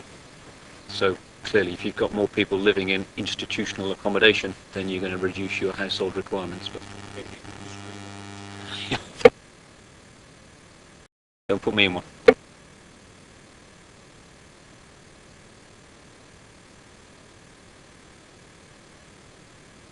Thank you. I think it's all been covered. I'm going to ask Councillor Raffel to come up to the table. I believe he's got a question, but Councillor James, you had wanted to come back to Dr. Bout. Mine was really to Andrew. It was in relation to the report on page 10. It talks about corporate implications, financial implications. We had the presentation last week at Housing and Environment, or P&I can't remember which, both things, on the travel assessment that's been undertaken. And in that there was talk about the mitigation that was required. Surely, if we, in relation to whichever scenario we build, whichever number we decide on, isn't there further financial implications other than just the new homes bonus? Surely, for mitigating of transport, that has to be and the other one is, in relation to finance, one of the questions is, I'm not sure you answered it, or if you did, I didn't understand it. Paul asked about SIL, and if these sites that are coming forward before the local plan is in place, would they be entitled to SIL, and if not, how will we meet infrastructure, and does that link to financial implications, really? These are the financial implications that arise from this report. So in terms of defining a number, there's no particular issue other than ultimately if you built less houses, you'd get less new homes bonus. So it's the issues that arise from this specific report. In terms of SIL, you can only collect SIL once you have a SIL charging schedule in place, and generally that follows after the point at which you have a local plan in place. So in the meantime, you would use Section 106 as we have been doing for the last however many years, in terms of seeking contributions and getting in-kind infrastructure provided through development process. You're enabled to do that and get pooled contributions up until there's a consultation on that at the moment, but likely to be this time next year. So that's the process. So just so I understand, in relation to the financial implications, when you make that assessment, it's purely based on a number. At what point in a financial assessment and the financial implications do we consider the transport? Is that at site selection, or because I would have thought whatever number here, we should be considering broader than just the new homes bonus. There's lots of other financial implications. The point at which you come to conclude on the pre-submission local plan, you'll have the infrastructure delivery plan in that. That sets out all the costs associated with development, how they may be funded, where there are funding gaps, etc. It's in that report and in those decision-making where the key issues around finance of infrastructure are really going to have to be debated and made. These are the issues arising from this report. This report is simply saying what's the right scenario in terms of housing number, which would then lead in and feed into that process that ultimately you would then decide as a council how you wanted to proceed. Councillor Raffel. Chairman, thank you. What I want to do is just feed into the discussions that you're having, some of the things that I've discovered over the last week or so, and arising from the Cabinet briefing this morning, so that that evidence is before the committee. It was I that asked the question, what if the government could reduce the amount of net international migration by June 2015 to no more than 100,000, because of course that's what it's pledging to do. If that remains static for the foreseeable future, what impact, if any, would that have upon the figures that you have calculated? And the answer came back that if in the scenario of 5 years international migration, 10 years internal migration, 80%, that scenario, which currently produced 748, if the 80% was reduced to 100,000, you came back with the figure of 745. So that made the point that it wasn't a dramatic, significant reduction, but and I think you've emphasised that international migration is very difficult to predict.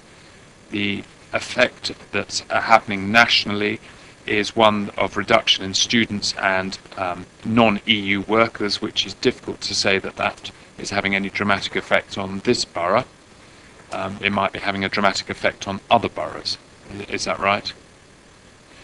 And the real figure for us to wrestle with here is internal migration, perhaps for the committee to consider later.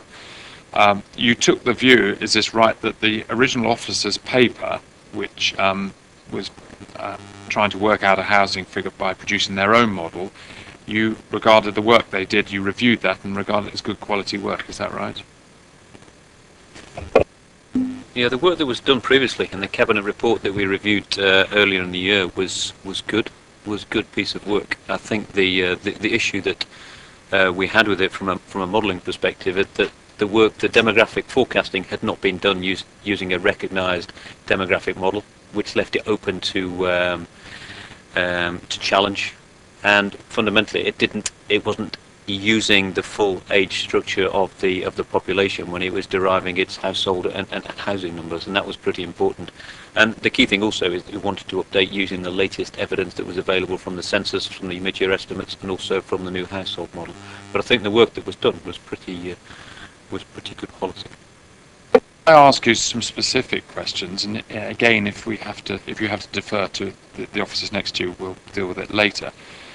The issue of Tadley has come up, and I've received some representations on that, in the sense of clearly the area around Tadley cannot supply land to meet the housing need requirement. But at the same time, that means that the people who live in Tadley, who grow in number, cannot buy new homes within Tadley. And therefore the rest of the borough, as part of the 550 figure that you've calculated, have to absorb Tadley's growth. I think I don't think anyone's doubting that so far, the logic of that. Is that something that we can take into account when considering our internal migration level, in terms of obviously internal migration being from people outside the borough as a whole, would you say?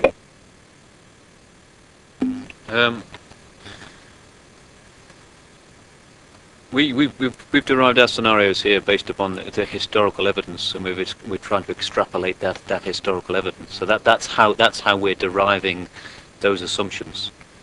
The issues that you're describing, the localized issues that you're describing, are they happening from now into the future, or have they always been there over the historical period that we're looking at? So, because the reason I'm asking that is because we're basing our assumptions on some of the historical data that we've got, and if those situations have persisted over that period, then we're sort of taking that into account in what we're doing. Councillor Gardner, can you assist with this? I will certainly try. The effect of Zone 1, certainly for the first 5 years of the period, was very muted, and AWE did not really respond to the development that was taking place in Tadley. It's only over the last 3-4 years we've actually seen AWE actually objecting to development within Tadley, and major development in particular. We've got one development there currently, which went through after an appeal to the Secretary of State. But going forward, certainly from now, we are going to see major restrictions which haven't been historic. So that it is a relatively new situation. Thank you. Councillor Ruffo. The two ingredient parts are these. The rest of the borough has to absorb Tadley's growth, and at the same time some of Tadley's growth will be absorbed by another borough, like West Berkshire, because it's on the border. So does that impinge upon the 550 figure in terms of the growth is being forced out of the borough, and does that impinge on our need to consider our own internal migration, because the rest of the borough is having to absorb some of Tadley's growth because Tadley can't do it itself? I just raised that. It may be that we need to look at that later without you, but... Can I just say I don't know the answer to that. Can I ask you this? You mentioned, well, the overall scenario we're in is that the previous build rate does influence the current predictions. Is that right? That's what you're... Yes.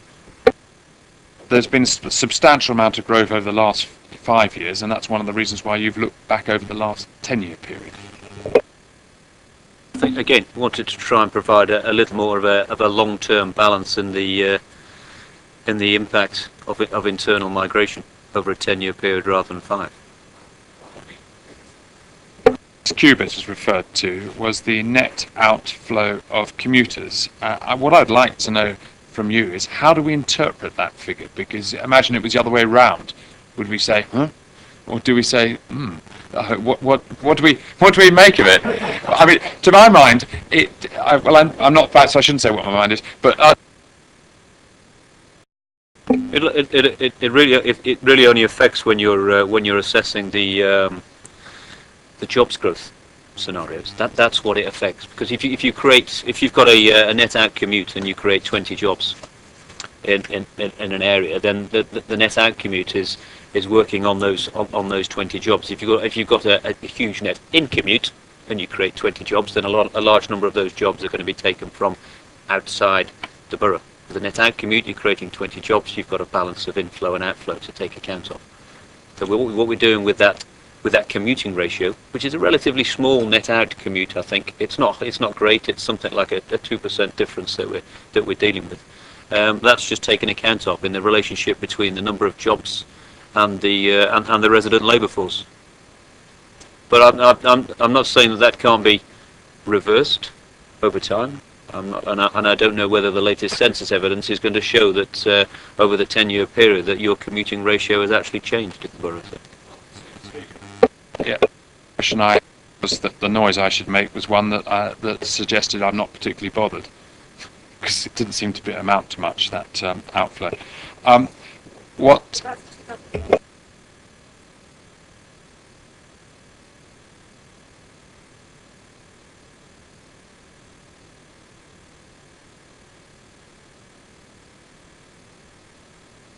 I also would like to know is what is driving migration? This is the heart of the question. It would seem, is this right, that if we build more houses, more people come to live here? Is that right? Because these are some of the fundamentals we've got to address. I mean, I think we've had some basic questions. I think I'm going to ask even more basic questions. Building more houses is going to attract more people into Basingstoke.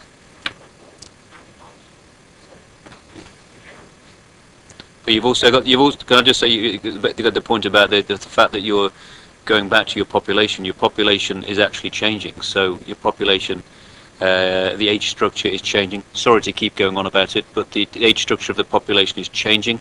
So therefore, you're generating a household need, a dwelling need, just by the changing structure of your underlying population.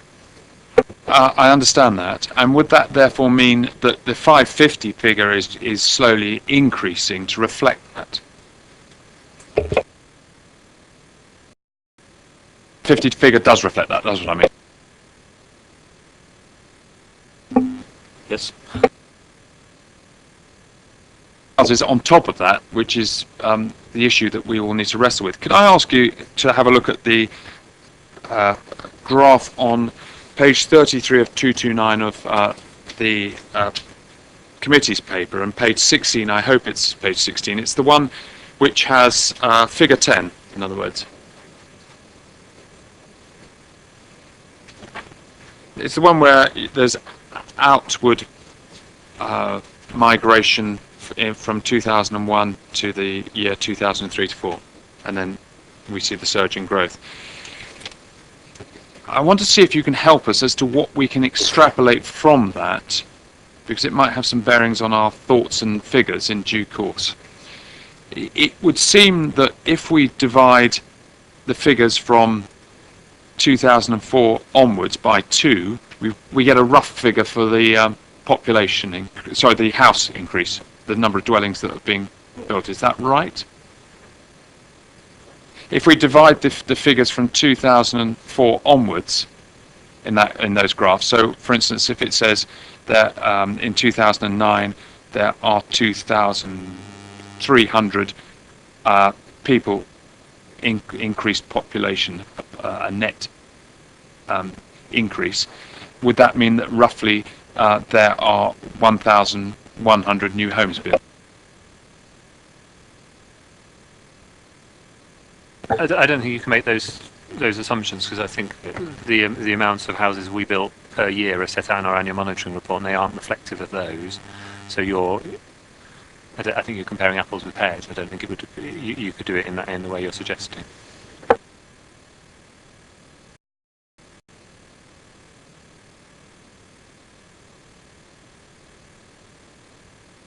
So we're clear, because if you look at the graph, it seems to say 2,300 in 2009 to 10, and the number of housing completions in 2009 to 10 was 1,226, and the previous year is just over 2,000, and the previous year's completion was 1,302.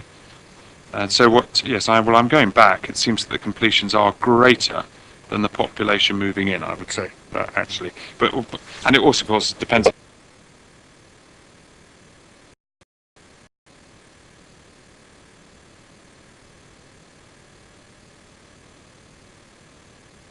One goes back to 2001 to 2 through to 2003 to 4, where there is emigration, maybe a word, internal emigration. Is there anything that we can read into the fact that once the possibly the house building level passes, say, a figure of about somewhere between 600 and 700 homes a year, then we get internal migration? Is there anything we can read into that? That's what.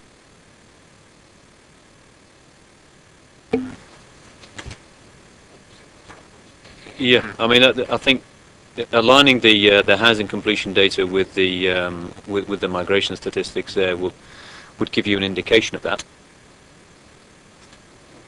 Whether there's a tipping point, I don't know. But I mean that the balancing numbers that you have there is the relationship between the people moving in and the people that are moving out. I think you'd also need to look at the adjacent and contiguous areas to understand what the issues have been in those areas in terms of the impact upon levels of inflow and outflow from your adjoining local authorities. Thank you, Councillor Phil. Councillor Mitchell, was there a pressing point? Right, I'd like to ask Councillor Tilbury to come up to the table, please.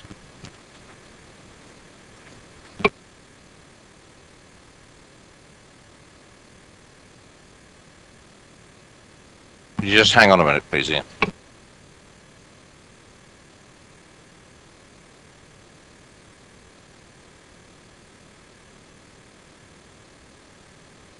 Just before you start, Ian, I'm going to get to the stage now where I'm going to thank Dr. Bone for coming in this evening.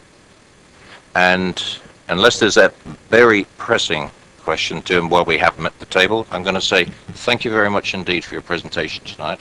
You are very welcome to stay if you wish to hear the rest of the debate. However, from the chair, I'd like to thank you very much, and I think we can show our appreciation.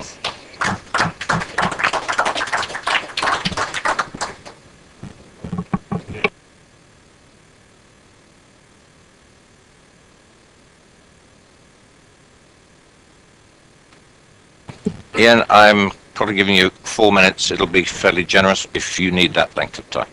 Thank you very much, Chair. Yeah, I think what's obvious when you look at all these statistics and the ones produced by our officers and before, they're all leading to the same sort of housing numbers, the sort of 700 plus. But it does that, and of course the affordable housing need on the other paper, of course, does the same thing. But of course, it still doesn't deal with the constraints of can we build the houses, and with the affordable houses, is there any money to build them? So that's sort of a separate issue. But I've raised some of the points many times before, but this issue around the average household size, and obviously this one report very much looks at headships there. Again, I think this was sort of brought out by a number of people, and where are these statistics going? Well, they sort of tend to suggest they're going to carry on going down, but if you look at a lot of the national data, they seem to have flatlined, but not just over recent years because of the economic situation, but just over about the last 10 years. So that's not since 2008 and those sort of things. And certainly, as I've said before, a lot of those other authorities around us, they've actually started going up the other way. Now, that may be due to the economic situation, but we don't know. Are they going up that way, or were they already heading that way before that? That's a bit of an unknown there. So we don't know. I think Councillor Veld raised the issues around Tadley, and the point I would make with Tadley is that I would make the comparison with the South East Plan. That in that we had Overton and Whitchurch were in the rest of Hampshire area, low growth, and that was treated completely differently to the high growth area, the Western Corridor there.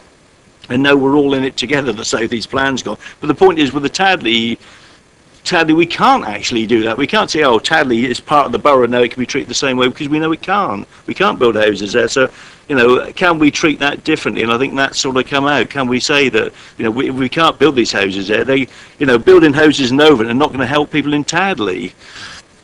And as Roger sort of said, they're more likely to move to Thatcher, more area, or possibly the edge of Reading or other areas around there. So that's an issue that really needs to be looked at, whether we can treat that as a sort of the exclusion zone. Does it have an impact on that area? And I think, as the consultant suggested, he wasn't sort of aware of that as an issue, and that has just come up because of the Boundary Hall one, where we were told very explicitly that you can't build houses here.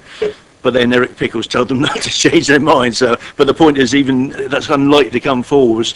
And if you look at Tadley, that area, that's probably around 10% of the housing need in this area. So if you're looking at 700, 800 houses, you're looking at 70 or 80 a year in that area should be provided, which we're not going to be able to do. And that's over a 20-year period, because nothing much is going to change. They're still going to be making nuclear warheads there, aren't they? That's with a half-life of God knows how many tens of thousands of years. So nothing much is going to change from our point of view. So I think that's all the points I'd make on this paper there. But I think we're in a struggle with this. We know how many houses we probably need to build.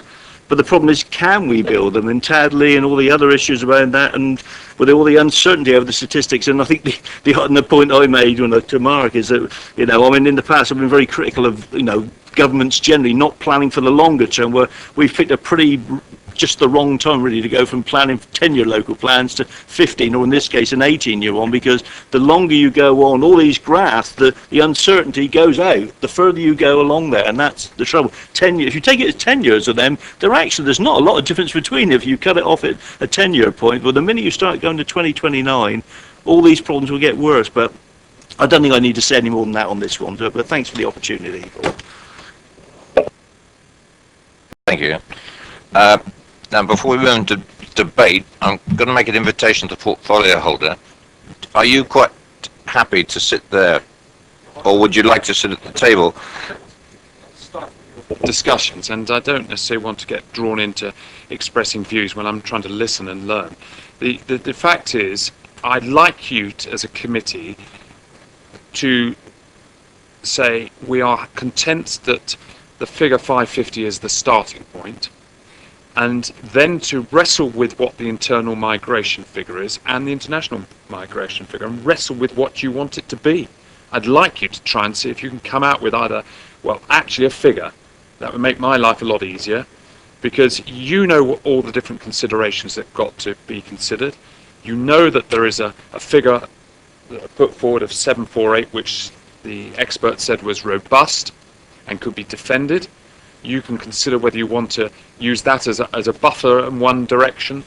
You know also that there was a survey which I was looking at just now, which was conducted in 2010, which was produced before this committee in 2011, that said the overwhelming majority of the population of this borough said that the house building rate had been too great and it wanted it reduced in the future. So you know that there's that to inform you. But at the same time, you know there are other issues. You know there's a housing need. You know that that has to be configured. You know that there needs to be an ability to house people who come to work in the borough. So, for instance, I always take teachers because I think it's such an obvious example. The teacher who's been in the school 20 years, retires, loves living here, stays here. That where does the replacement come from? Not from within the borough. Do they want to commute every day for 2 hours? No. Do they want to live in the borough? Yes. How many homes do we have to provide for that type of person per year? So you know you need to think about that. And it would really help me if you could wrestle with all of those things and try and come up with some sort of consensus, because a consensus or some form of agreement would be a lot easier. I'm not necessarily saying all of you will be able to play within those parameters, but I'm hoping that most of you can.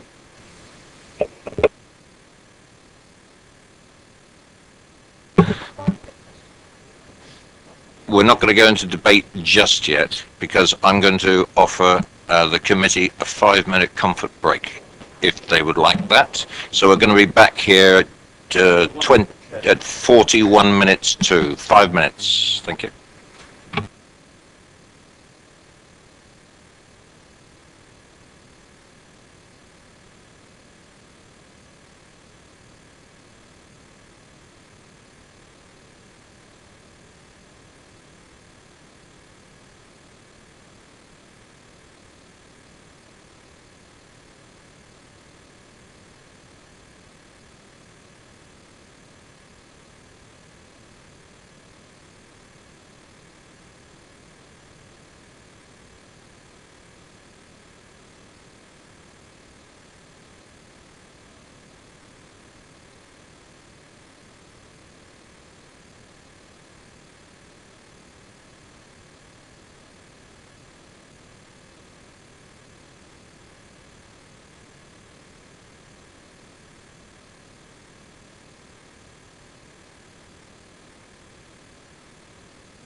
Right, members, if we can reconvene, please.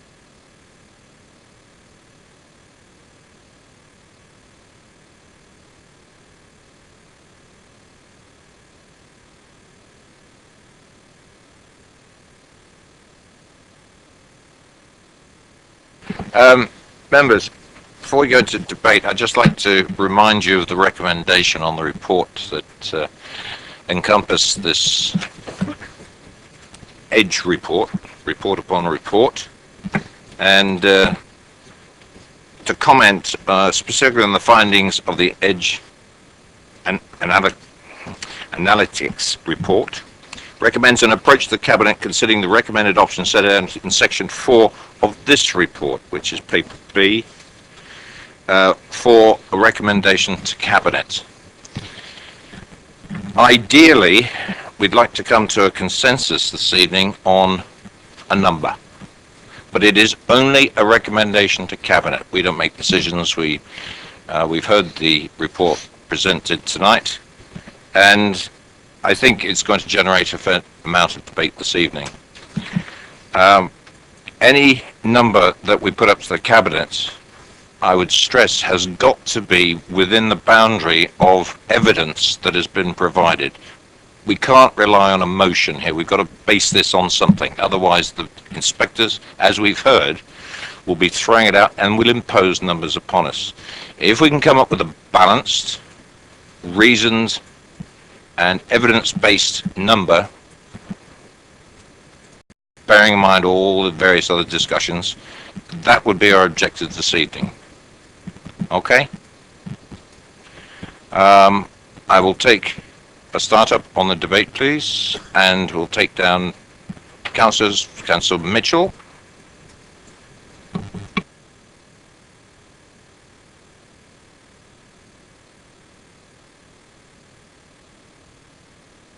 Sorry, I thought you were making a list there for it. No, we'll note the list. You're first on the... I'd just like to go on from the last question I asked from the consultant. And I do think this is a very useful report. It doesn't tell us the answer, but it gives us at least one way of thinking about the answer. And in my view, our focus in this session has to be on what answer you come to based upon this particular evidence. I think the difficulty that I have and that we have collectively is it's not the only evidence. There are other factors. And also, as he said, he hasn't taken into account the effect of local planned policies on the future, but he said it's important that you do.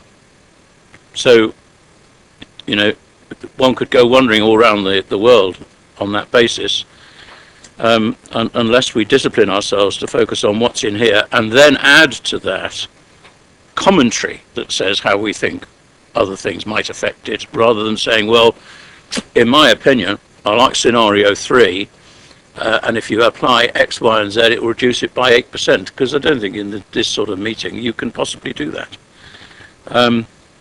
And the line that comes to me is, how do you relate this to local plan policies? And I'll finish by saying, if forced to pick a number from here, which one would I pick and why?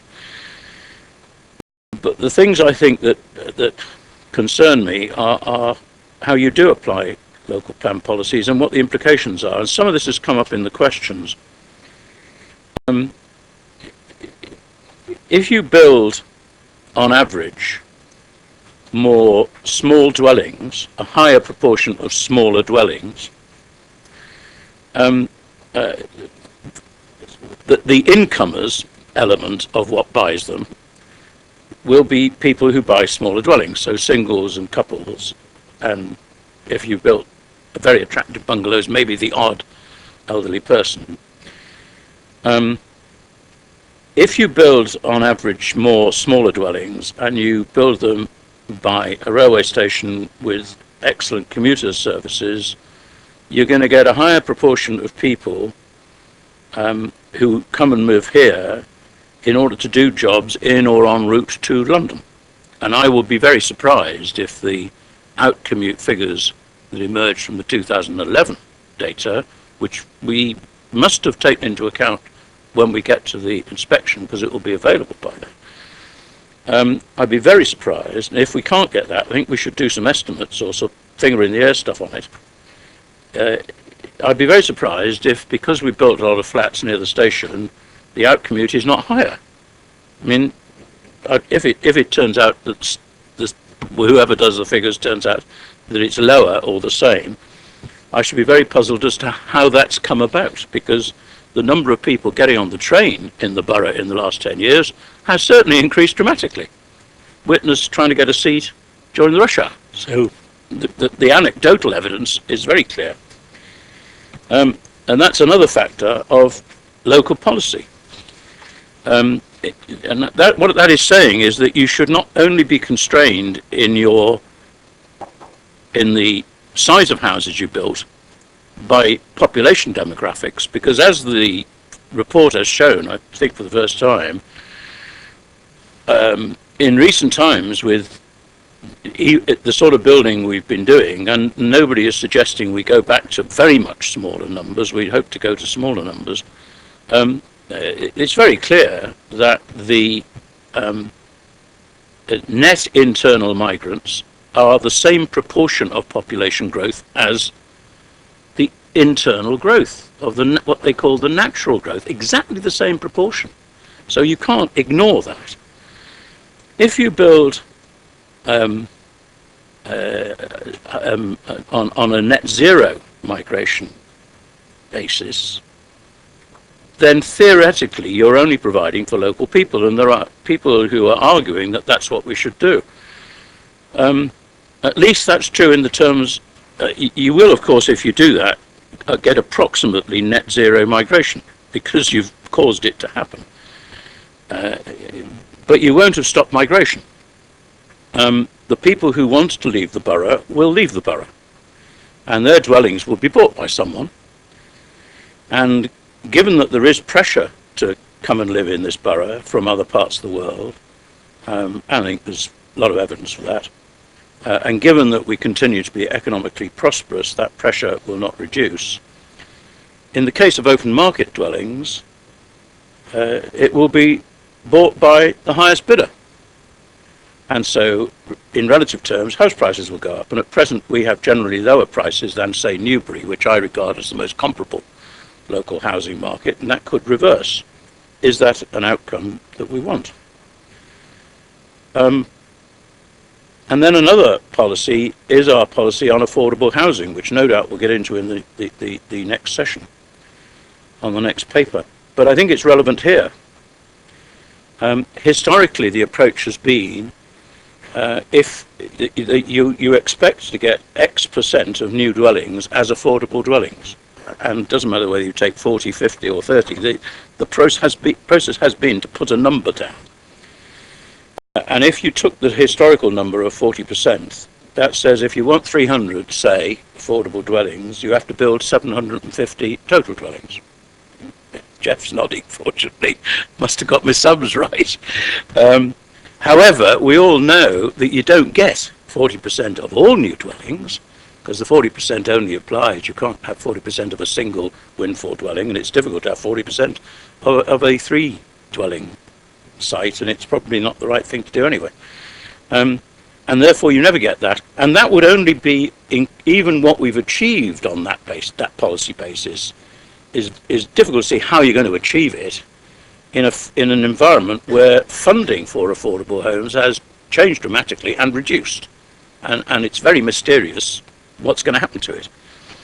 Therefore, I would urge that in looking at this set of numbers, whatever assumptions you make, we should at least take away from this an intention to seriously reconsider our approach to how we get the affordable dwellings we believe we need in some way which is not entirely dependent on, by some magic feature, somebody building 40% of them on every new major site. Because I just don't think there's any evidence that ever happened in the past.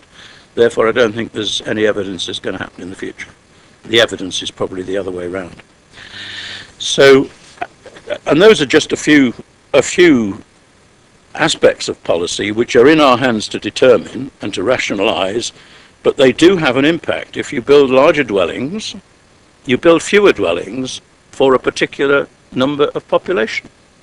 And the difference in the demographics is taken care of by the fact, if you allow migration, or if you allow for migration, by the fact that the nature of what you build affects who migrates, which way. The two things are clearly connected. If you build smaller dwellings, you have to build more of them for your natural growth population anyway, and that will affect the nature of who migrates, which way, which people are forced to leave the borough, or want to leave the borough but can't because of some other factor somewhere else, and what sort of people move in. So having got all that off my chest, to say I think it's a bit more complicated than simply picking a number out of these statistics, I am inclined to go with the number that appeared to me to be the rational one, which is the 748 from the, which is why I asked the question, the MIG-led 10 years, 5 years, 80% thing. However, I do have some doubt about the 5 year, taking the 10 years scenario for migration, because I think the nature and extent of migration is more in our hands than in the hands of history. I mean, we will affect migration by our decision here, by what decision we come to in council, as a result of what we get from Cabinet on this. So we will determine the pattern of future migration, whether we like it or not. Our policies will determine it. And therefore I have some suspicion that unless we are deliberate with our policies, the 10-year approach that he's taking will be difficult to justify. We'll have to justify that figure in relation to our policies and not in terms, not in my opinion, on the basis of the evidence of history, because it looks as if you fix the history. You've got to have another rationale for it. I think the number's about right, but I think it needs a bit more bolstering to come to that conclusion. Thank you, Chair. Councillor Gardner. Thank you, Mr. Chairman. I must admit, I agree with Horace that the 748 number does sound the most compelling.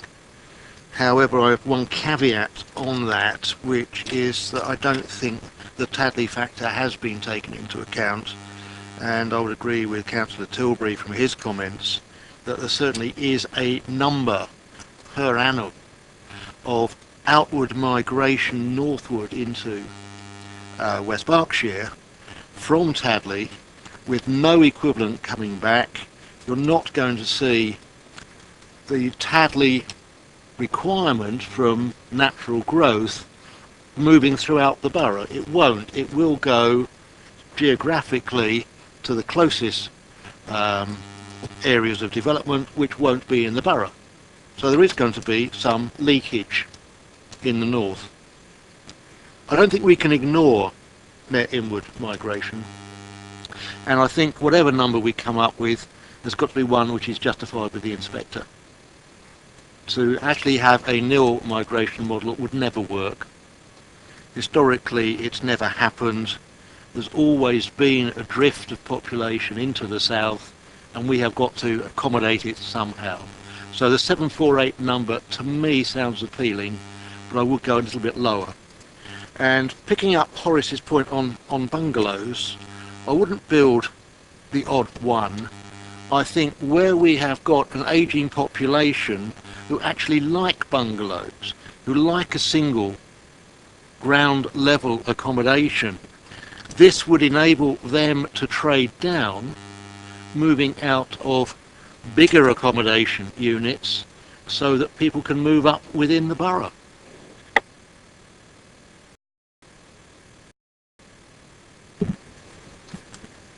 I think the housing mix is what you're alluding to right at the end there, in the type of houses for the type of demographics that we're likely to see in the future. Unfortunately, probably won't affect the affordable housing element, because the affordable housing tends to be a different type of structure, if I can be as general as that. The other thing I'd like to comment on, that it's very obvious, given the explanations in the presentation from Dr. Bowden tonight, that it's very difficult to project forward such a long time, and there were comments around the table about that same subject. I think the essence, and I'm not quite sure how the inspectorate looks at these things, but any plan has got to be fairly flexible. It's got to react to immigration. It's got to react to economics. It's got to react to the employment, the growth that we generate within the borough. And then if you have the employment rising because we have regenerated Basing View, it does start to take off. You've got to look at your 18-year plan, probably almost on a dynamic basis, on an annual basis, and you might have to adjust it, plus or minus. But I've got a feeling the way things are going at the moment, this is me speaking, I'm not can't base this on anything, that variation going forward isn't going to be that much. I think looking at history is sometimes a very dangerous thing. You're trying to learn from it, but if we pitch a growth number or an aspiration of so many houses, or so many, I don't like using the word houses, it's got to be more generic than that, dwelling houses, whatever, that will drive population. I've got no doubt about that at all. Can we have some more views from the members? Otherwise, this debate's very important. We've got to come up with guidance to the Cabinet for a start. You've all seen the email from the portfolio holder, and I think there was 4 or 5 points that he made that he wanted to consider of what he's asking us to do, and I think we have to come up with something. I've made a note already, and this point about the policies I think is very important. We've got to have a starting point, but as we mature the policies of employment and consider the number for inward migration, that will possibly adjust that number as we develop the local plan that goes before the inspector. Because by the time we get there, we've got to have some evidence, whether it's affected by our policies or by this report, which everything I've heard suggests that report giving us these scenarios is robust enough to go before an inspector. Dr. Bowden put his reputation on it tonight. So without any other suggestions of evidence-based numbers, we've got some choices to make this evening. Now, we've had 2 suggestions that we go for 748, bearing in mind the evidence to support that is within this document, and bearing in mind that the portfolio holders and Cabinet may have to adjust it as we go through. Now, I'm going to ask a question of Andrew. That as we develop the local plan, I'm sure that we can, depending on what I've just said about policies, migration and everything else, that we discover additional data, we can adjust the housing number that we put into the plan? On the current timetable, we need to be fairly clear that once the Cabinet make a decision on a housing number, we need to stick with that, because we've got to take that forward through a consultation, and it has an impact on sites, it has an impact on all the evidence base that we're assembling. So it's very important that we have a convincing number that we are going to stick with and move forward with the plan, and it also sets out where we are in terms of 5-year land supply. So that dynamic ability is foreshortened because of our timetable and in terms of taking the plan forward quickly. Certainly. I encourage members to start up this debate. Please, Councillor Mitchell. Well, listening to what Andrew said, and I totally agree with that, we can't keep shilly-shallying on this, otherwise we'll never go out to consultation, and we'll get this shoal of I mean, the only way we're going to head off all of this random application stuff, which none of us wants, is by actually being well progressed. And actually being well progressed on the plan might help to inhibit it, because, you know, that's one of the rules of the game. At the moment, we can't say that because we haven't, for example, fixed a housing number, and we ought to actually be putting all effort into getting something pinned down, even if subsequently we might decide to have good reasons for modifying it as we go to the inspector, or at inspection even. And I don't see any reason why we shouldn't do that, because the government is saying you must use the latest data. And if significantly different data emerges from later outputs from the census, then I don't think we should ignore them. But the question I was going to ask is, what are the rules? Because I'm sure I've heard the answer to this before, but what are the rules for review? And how quickly after the plan is put to bed might we review aspects of the plan based on emerging information? Because I've always urged that we should be more flexible with this than we have in the past with local plans. And, you know, the market is in a mess at the moment and nobody knows where it's going. And why have a plan lasting 20 years on a market that was in a mess at the start? As you know, the MPPF is preferable 15-year plan. In terms of a review period, I think if your plan was starting to show signs that you weren't delivering, or there were massive changes in the local area, something happened to the economy, then all of those reasons might be reasons why you might review, as you say, part or all of your plan. Obviously, the benefit of having a plan for a long period of time is it's cost effective, you've done all your work, etc. But there are opportunities for that review if you really did need it.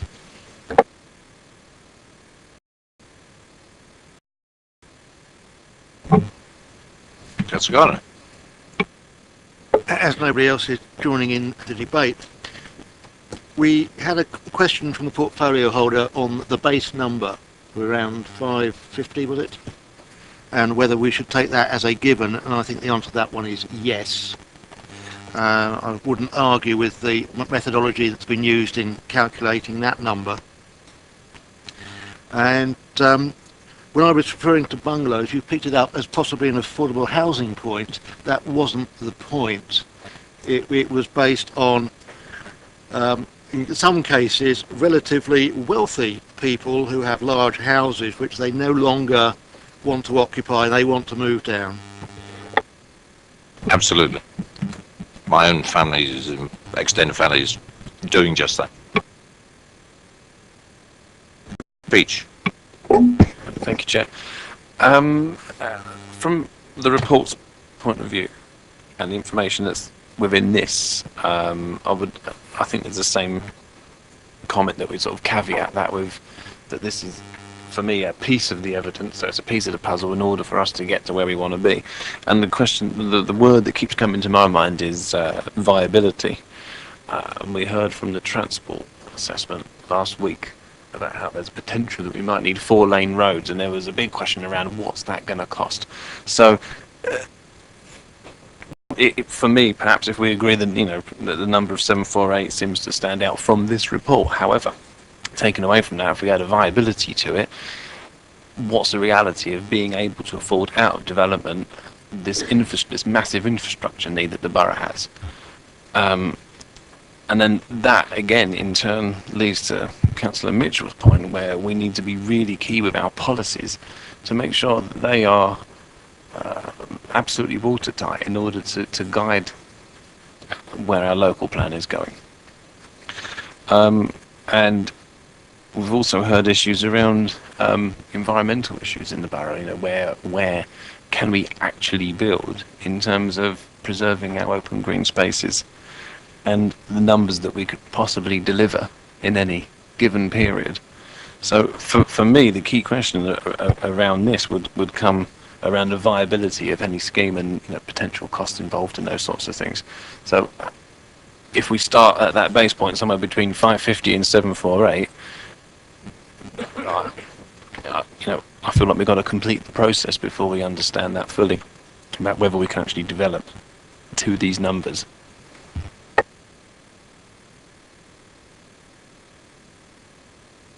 Anyone else? Councillor Nash. Thank you, Chair. A number of observations, really. I think welcome the report, both from the consultant and also from the officers. I thought both were particularly thorough. On the issue of inward migration, I think it's actually dangerous to sort of use phrases like, well, our baseline is 550, because, and then we need to look at inward migration, because, of course, the reality is that the whole situation has to be taken as a whole. And it's quite ludicrous, to even imply that there could be a situation where one didn't take account of inward migration. Consider the scenario in which, ignoring inward migration actually plays out. It plays out in a scenario in which, not enough houses are being built. There is demand to buy houses from people who wish to move into the area, and corresponding demand, from existing residents who wish to remain living in the borough.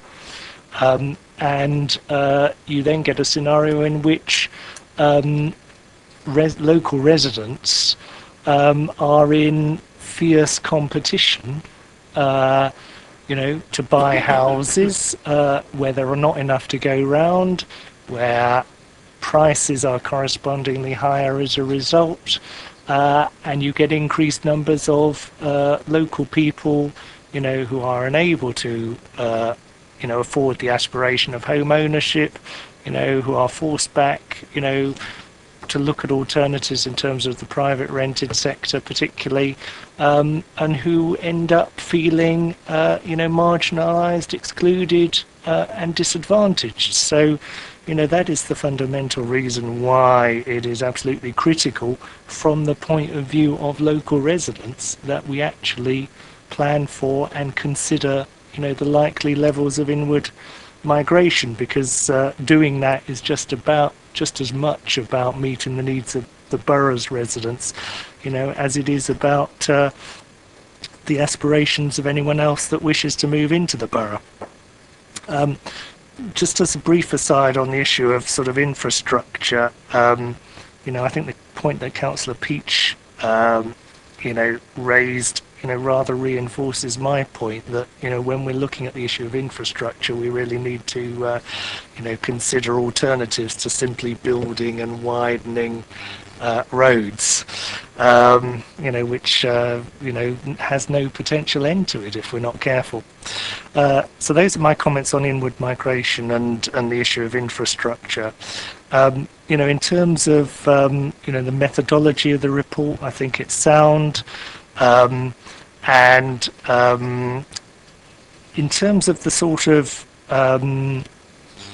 assumptions that we make about inward migration and international migration, I think it is finely balanced which assumptions you work on. But what I took from the consultant, and in a sense what I take from the officer report, is that the balance of argument is in favour of taking, a 10-year perspective on internal migration and a 5-year perspective on international migration, and that there are sort of sound and justifiable reasons for taking that approach.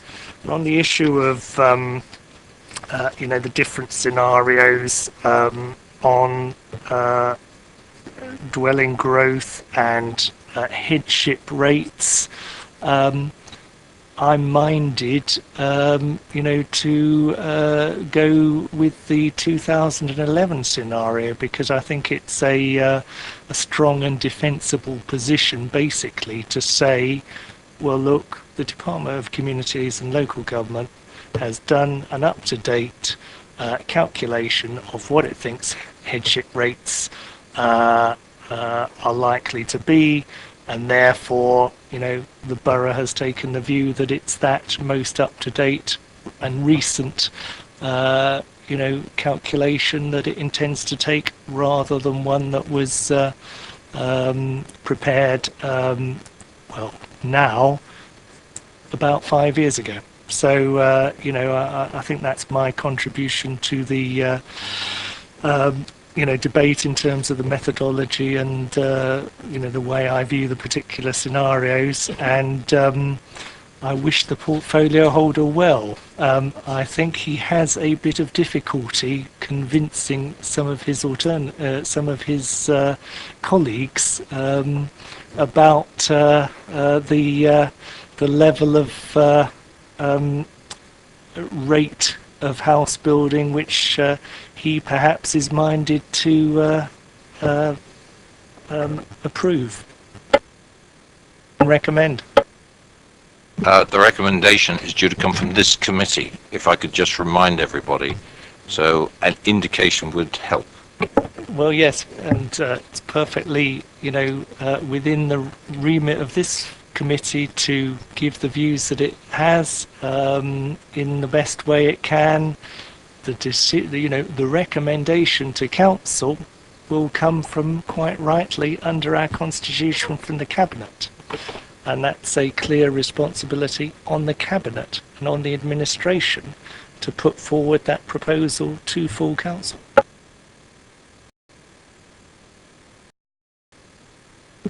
Councillor Keith Watts. Yes, Chairman. Well, we had a lot of trouble trying to work out how the black box works, but I think what we did was we ordered a black box, and we have to deal with the outputs. But there's so many outputs. So I've said it's full of recommendations but no advice. So in the end, we come to the officer report for advice, and paragraphs 4.4 to 4.6 are, I think, the advice we should be guided by. Incidentally, on the asides that have gone on, there is an application currently in the consultation phase on its way to development control that does provide for 40% of affordable homes, and 4 of them are bungalows. So if it can be done in one site in Whitchurch, I don't see why it shouldn't be done all over the borough. But I have to agree with what Councillor James was saying right at the beginning, that to come to a number of houses, we've got to take account of the following reports on affordable homes. Because if we simply get to our best job of interpreting this advice to reflect population trends and so on, then what we're doing is we're planning for, in 15 years' time, to have the same number of people in unsuitable housing in the boroughs we've got now. And I believe we're duty bound to plan to get the numbers of people in need of affordable homes down to a reasonable level, which I would say probably a maximum waiting time of a year. So therefore we are possibly going to disagree over when we can get the final figure, but I think it's after we've looked at the other report. But I'm minded to accept the advice of the officers, which I interpret as meaning that we we take the A rather than the C option, that we can't take net nil because it's non-compliant with the NPPF, and we have to have realistic assumptions by considering the future trends. So I think the answers are within paragraph 4.5. I would suggest that 4.5 plus an outcome of the affordable homes study is where the portfolio should look.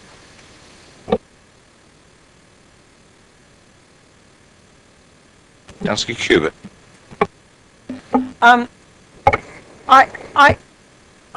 kind of agree with Councillor Watts and Councillor James to a very great extent, because, and I agree with the chairman as well, because the chairman said very specifically that there's no point in the history being the baseline, but the problem with all these stats is that the trends are predicated on the historical data, and therefore it's the old adage, if you ask a question and want a specific answer, then you get the results that you sought. And if you look at the historical data, it was fairly easy to prove that you could demonstrate that on the previous trends, future trends will be X. And I think Councillor Watts is completely correct. But actually we need to, because I personally think the MPPF has two very key sections. One is that the development has to be sustainable. And the other is that it has to meet the objectively assessed needs of the borough. And I don't think this paper does that at all. I don't think it meets the MPPF. I think, personally, I would subscribe to the bottom-up approach, which is how many affordable homes, or council houses, as I like to call them, do we need to build? And then what number of houses can we withstand from a sustainability question on top? And I think that that is our duty to our residents in this borough. And I have said this for a number of years, so I'm not saying anything new. And that therefore I wouldn't subscribe to any of these numbers, because I think it's an historic analysis. It's interesting, but it doesn't help us to meet the objectively assessed needs of our residents. And it doesn't help us to achieve the sustainability agenda that is required under NPPF. Thank you. Can I suggest where we get that information from, Councillor Cubitt? I think we've got a very compelling narrative to say to the inspector that under the new legislation, under the MPPF, we're driven by the sustainability and we're driven by objectively assessed needs of our borough. And I personally do not believe submitting historical data on build rates lends any evidence to those two criteria. Could I ask Mr. Hunter? It might be a $64,000 question. Would that stand up against an inspector? I think in terms of what an inspector would be looking for, we'd be looking for when we've done our assessment of needs, and that need would be, you know, births and deaths, migration. The MPPF is quite clear in terms of what it's looking from objectively assessed need, and it asks you to look at demographic projections. I haven't got it in front of me, migration. So this report that we're putting before you is a key component of that. And I mean, obviously, if you had other things to layer on top of that, which we've talked about before, so, you know, there was an infrastructure requirement that you couldn't meet, or something like that, that might have an impact, you might be able to take that into account. But this particular report will form a very key part of the evidence in terms of determining objectively assessed need, when you compare, as others have said, when you layer on those other things. But it's very clear that they won't be looking at just affordable housing. They'll be looking at the needs of the population, the needs of the wider population in terms of migration, and how the components will change over time, which is what Dr. Bowden set out earlier. Thank you. Councillor Harvey. Thank you, Chair. Without repeating what's been said, just to raise a couple of the fresh points to the conversation, really, I think, firstly, to say that in terms of this committee's recommendations, I think it's perfectly clear that to date, where this committee has in the past made recommendations, Cabinet has chosen in its wisdom to ignore them. For example, the removal of Basingstoke 104 as a site was a decision of this committee, a recommendation. The removal of BAS 121 was an actual recommendation of this committee, and Cabinet ignored that. The point being as well, on lots of other sites and lots of other issues, I mean, I've got 8 examples here in front of me, Cabinet chose to completely and utterly ignore the will of this committee, and I don't think we should underestimate what has happened in the context of this whole process to date. Putting that to one side and moving on to the substance of where we're talking, Cabinet are going to have to make a decision that will stand up to the scrutiny of an inspector. And that is an important point, because what we do not want is this process, or whatever element of the process, to be picked and taken out with the remit of this authority, taken on and decided by somebody else somewhere else. And in that sense, it makes that decision of Cabinet incredibly important. And Of course, the methodology that we've been presented with tonight is a academic, analytical piece of evidence that fits into the bigger puzzle. And they have presented their methodology in the way they have undertaken it. And it is very hard to unpick that or change that, but it is just a part of the puzzle. And both Councillor Watts, Cubitt and James's point about the affordable housing paper, Paper C, is incredibly important because it directly affects the lives of our residents, and a significant proportion of whom are in genuine housing need. And that is a real driver, it's a real focus of attention in what we do as a local plan. So in terms of that going forward, it would be worth just noting for conversation that the housing strategy has gone through housing and environment, and it has chosen a target of 300.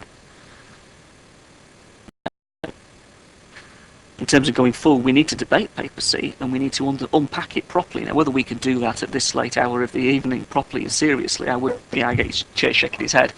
I think we really need to unpack that, because the evidence that's in that report and the picture that it paints of our borough and of the needs of our residents is, I think, really important in this process. And that's where I'll leave it for the moment, because to debate that paper really guides thinking and guides your direction of travel. I'm going to make I don't know if it really brings anything forward. I wish I had those views before we embarked on this committee session, these planned 2 days, because I would have been quite happy if I'd have known 2 days ago, or yesterday, that that was a feeling of various councillors here. I would have brought Paper C in first, but not at the start of the opening of this committee for 2 days, because for a start the portfolio holder isn't here, and we'd set various things into place in the order that was on the agenda. So that is unfortunate, I think is the best word that I can put. And I'm certainly not going to embark on Paper C. It's 9:30 now, and I'm going to call for a very short extension of standing orders. Is that agreed? Short, agreed. Councillor Tucker. Thank you, Mr. Chairman. Like a lot of people, we'd like to have a much lower figure to put forward, because allocating houses to greenfield sites is a complete nightmare, and every time I've been involved in it, it's been purely and simply the least worst option. Nobody wants houses in large numbers near them for not only the aesthetic point of view, but also the transport side of things. So, having said that, we have to come up with other numbers, and tonight we've had a lot of evidence put before us, both from the good doctor and from our officers, which has been exceedingly professional, and I have to say, we have to present something, or at least the Cabinet do, or the Council do, to an inspector, and he's got to approve it, and he's got to have all this evidence that has been put before us.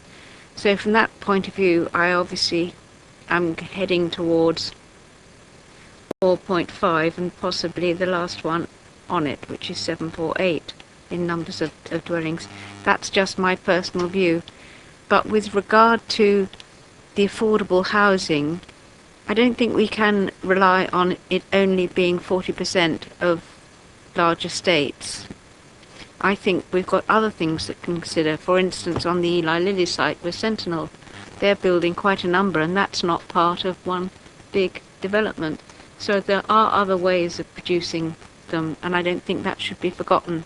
But I look forward to discussing that paper, I assume whenever it is, tomorrow or the night after, or whenever. I've lost the plot now. Okay, anyway, that's from me.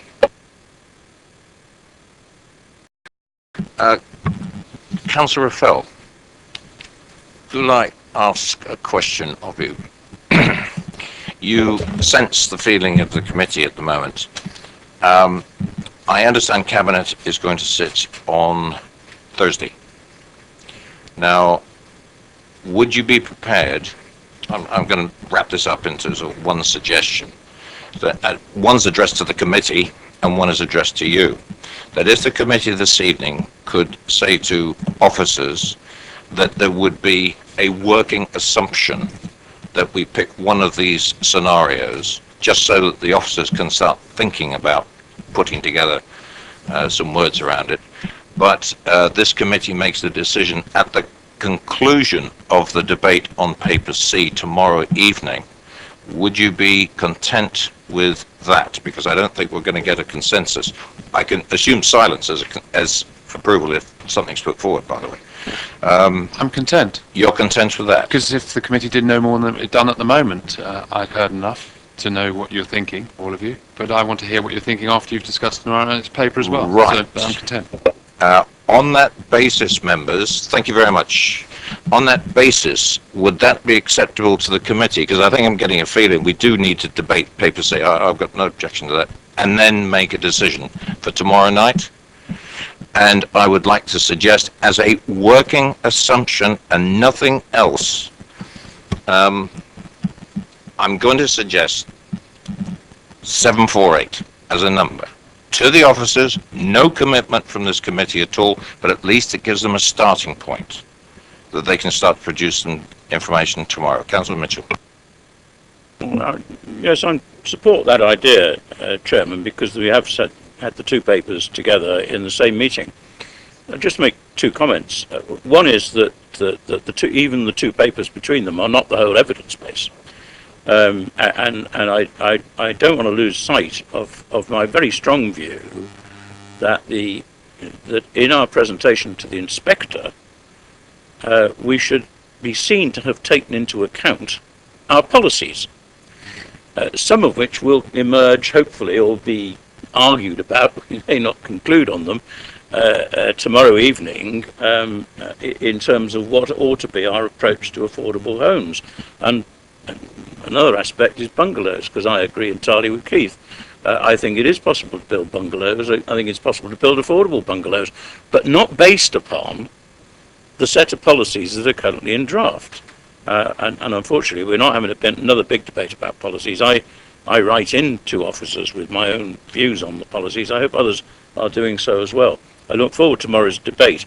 The other point I was going to make, however, is I think it'd be very unfortunate that if in the conclusion of tomorrow's discussions, some members are still inclined to avoid telling us their view on what they think the right number is based on the evidence that's been before them to date, all evidence that's been before them to date, as opposed to saying, well, I think this and I think that. But the idea that I'm not going to express a view because it's the Cabinet's responsibility, what will then come back is, we don't agree with the Cabinet, and it had to have the debate in Council when you had the opportunity to express your view in committee. So I think it's unfortunate if, at the end of tomorrow's discussion, we are still in a position where a substantial number of people have not yet told us a clear view on what they think is the number the officers should be working on, because we have, as a council, an absolutely urgent duty to fix that. And saying we're not ready to do so, it needs more debate and so forth, will simply open the door to random applications and keep that door wide open. I don't want it in my ward. I hope nobody wants it in their ward. Thank you very much. Councillor Shaw, got it right this time. Apologies, by the way. Yeah, I was out of block. Thank you, Chair. I'll sort of move my side around if that helps.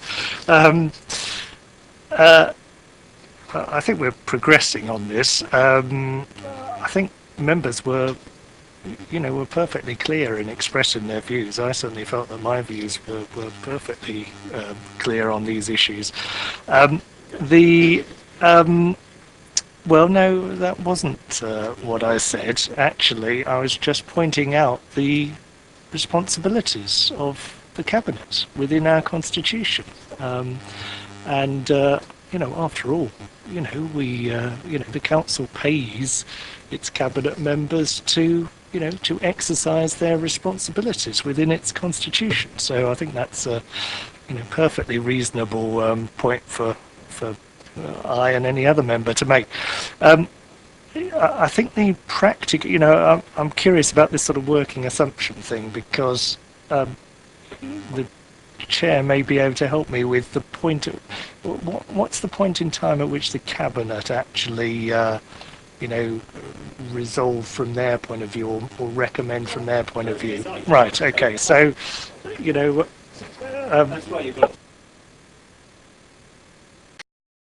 I say, I'm content that you've all expressed some views tonight, which you wouldn't have said if you didn't hold them. Councillor Shaw has nearly said 748. Councillor Watts has said, well, there's a range and there's a bit more to think about, but the range is on the piece of paper. And some of you have said 748, and some of you said 748 less, and one of you said start at 550 and work upwards, but I haven't quite worked out how far we're going from there.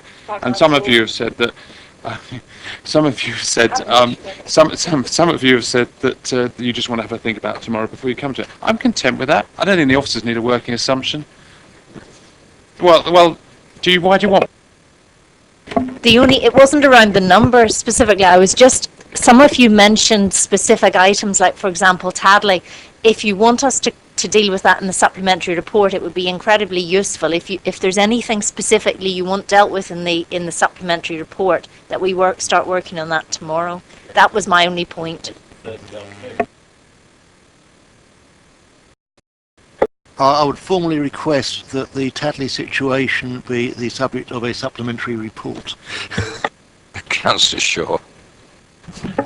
On Tadley, I make the observation. Obviously, the issue here is cross-border cooperation, isn't it? And that'll need to be considered as part of that issue. I think the most practical way of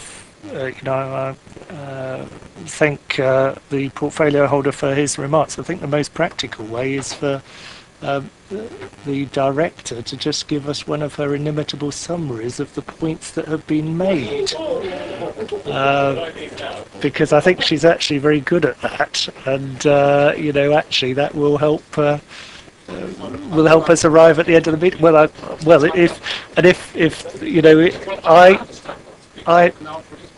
I thought the portfolio holder's summary of what had been said was quite reasonable, and if the director agrees with that, then that can be the summary. Let's get through it together. In terms of the number I heard, because clearly we've got to come up with the view of the committee rather than individual views, but certainly the number of 748 was mentioned more often than not. Councillor Shaw didn't mention a specific number, but when you work out the option that he was talking about, depending on whether you assume an 80% migration level or 100%, it was 748 or 761, and Councillor Watts was mentioning 748, 761 or 792. So in terms of numbers, that was what I was hearing at this point in time. I don't... No. But at this point in time, those were that was the figures that were being put forward. In terms of points, and again, I didn't get a feel whether these were united views of the committee or just individual views, because they were mentioned by one person or two people. There were certainly more than one person mentioned they need to look at the affordable housing, and that's already been dealt with. There was a request for some more information on the Tadley situation and how that might play out into the equation, and some references to the need to look at the wider policies when finally making your decision. That was what I was hearing around the table. Content with that, committee? She is. Okay. Right. Then the way ahead. By the way, we just got one very small paper to address that you had sight of in a minute. But the way ahead on this one is we will debate paper C tomorrow, and we will have a combined debate about how everything fits together, and hopefully come up with something to the portfolio holder. Is that all agreed? Right, paper B is concluded for this evening. Now I have an update report on the local plan. Do you all have a copy of it? It was distributed, fine. And this is a formality in that the committee notes the content of this report Do you want to introduce this, Mr. Hunter? This is a very quick update report. Members remember that when we came to committee on the 20th of May, we provided you with an update report. There are a few points that were raised by committee, and the portfolio holder said that he'd like it being brought back to the 30th of May. That was deferred. So the paper simply sets out the timetable for going forward with the local plan. On page 3 of the paper, if you've all got it in front of you, there's a timetable. The areas are highlighted in bold, so affordable housing viability update is now programmed for later in the month. We've got to do some additional work on that.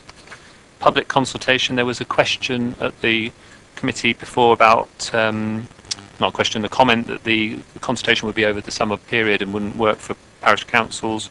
We suggested an extension into October, and we identified the 2 following dates after that where P&I may be involved in taking forward any comments on the consultation.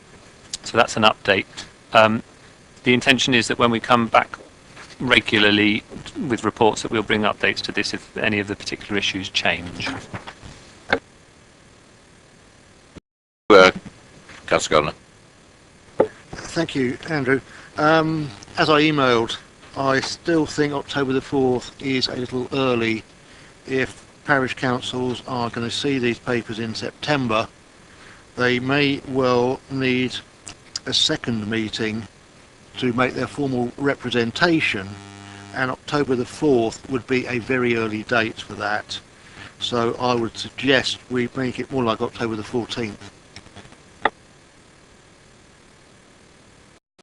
Just simply to say, obviously, that the more we push the consultation off, the longer we are in terms of getting a submission of a plan, particularly looking at the dates going forward when we'd be able to present things to you. So that certainly would rule out the October P&I and would push us into the November. So I think there are some, what we felt was if we went from an August, which is a longer period of consultation, through to the 4th of October, we would give parish councils an early heads up that this was happening, so that they would be fully aware of their need to respond by a particular date, and it wouldn't hold things up. Councillor Mitchell. I understand that. I think what would be helpful to parish councils, because most of the 6 in my ward take all this very seriously and want to look at it properly, what would be most helpful to them is if either embedded in or alongside of the new consultation, we have some way of drawing their attention to significant changes. Because the thing is that if they've already gone through this process, and because of our fault, and I say collectively the council's fault, they're forced to look at the thing again, asking them to look at a document of this substance and significance without telling them what's different from what went before, the motivation for them to do the work will be low, and then when it comes back to us, we won't have heard from some of the people who are, like us, democratically elected representatives of our residents. And I do depend very much on parish council views as to the local implications of a lot of these policies.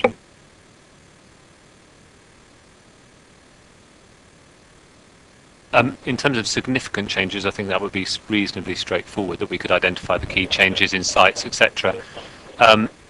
The likelihood is that every part of the plan has had some changes to it, and to show differences would be extremely difficult. I think we probably would just need to draw public attention to particular policies where there's been fundamental changes rather than made small changes. Councillor Keith-Watts. Yes, having been a parish councillor myself for 19 years, long past, I'm in no way hostile to parish councillors, but surely if we tell parish councils in June what our timetable is, it's reasonable to expect them to so organise themselves to respond to it.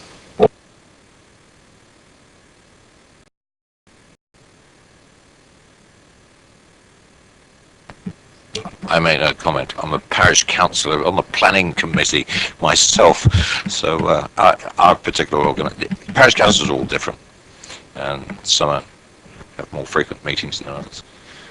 Thank you for the comment. Anything else on the update paper? Thank you, members, very much. It's 9:45, and see you tomorrow evening.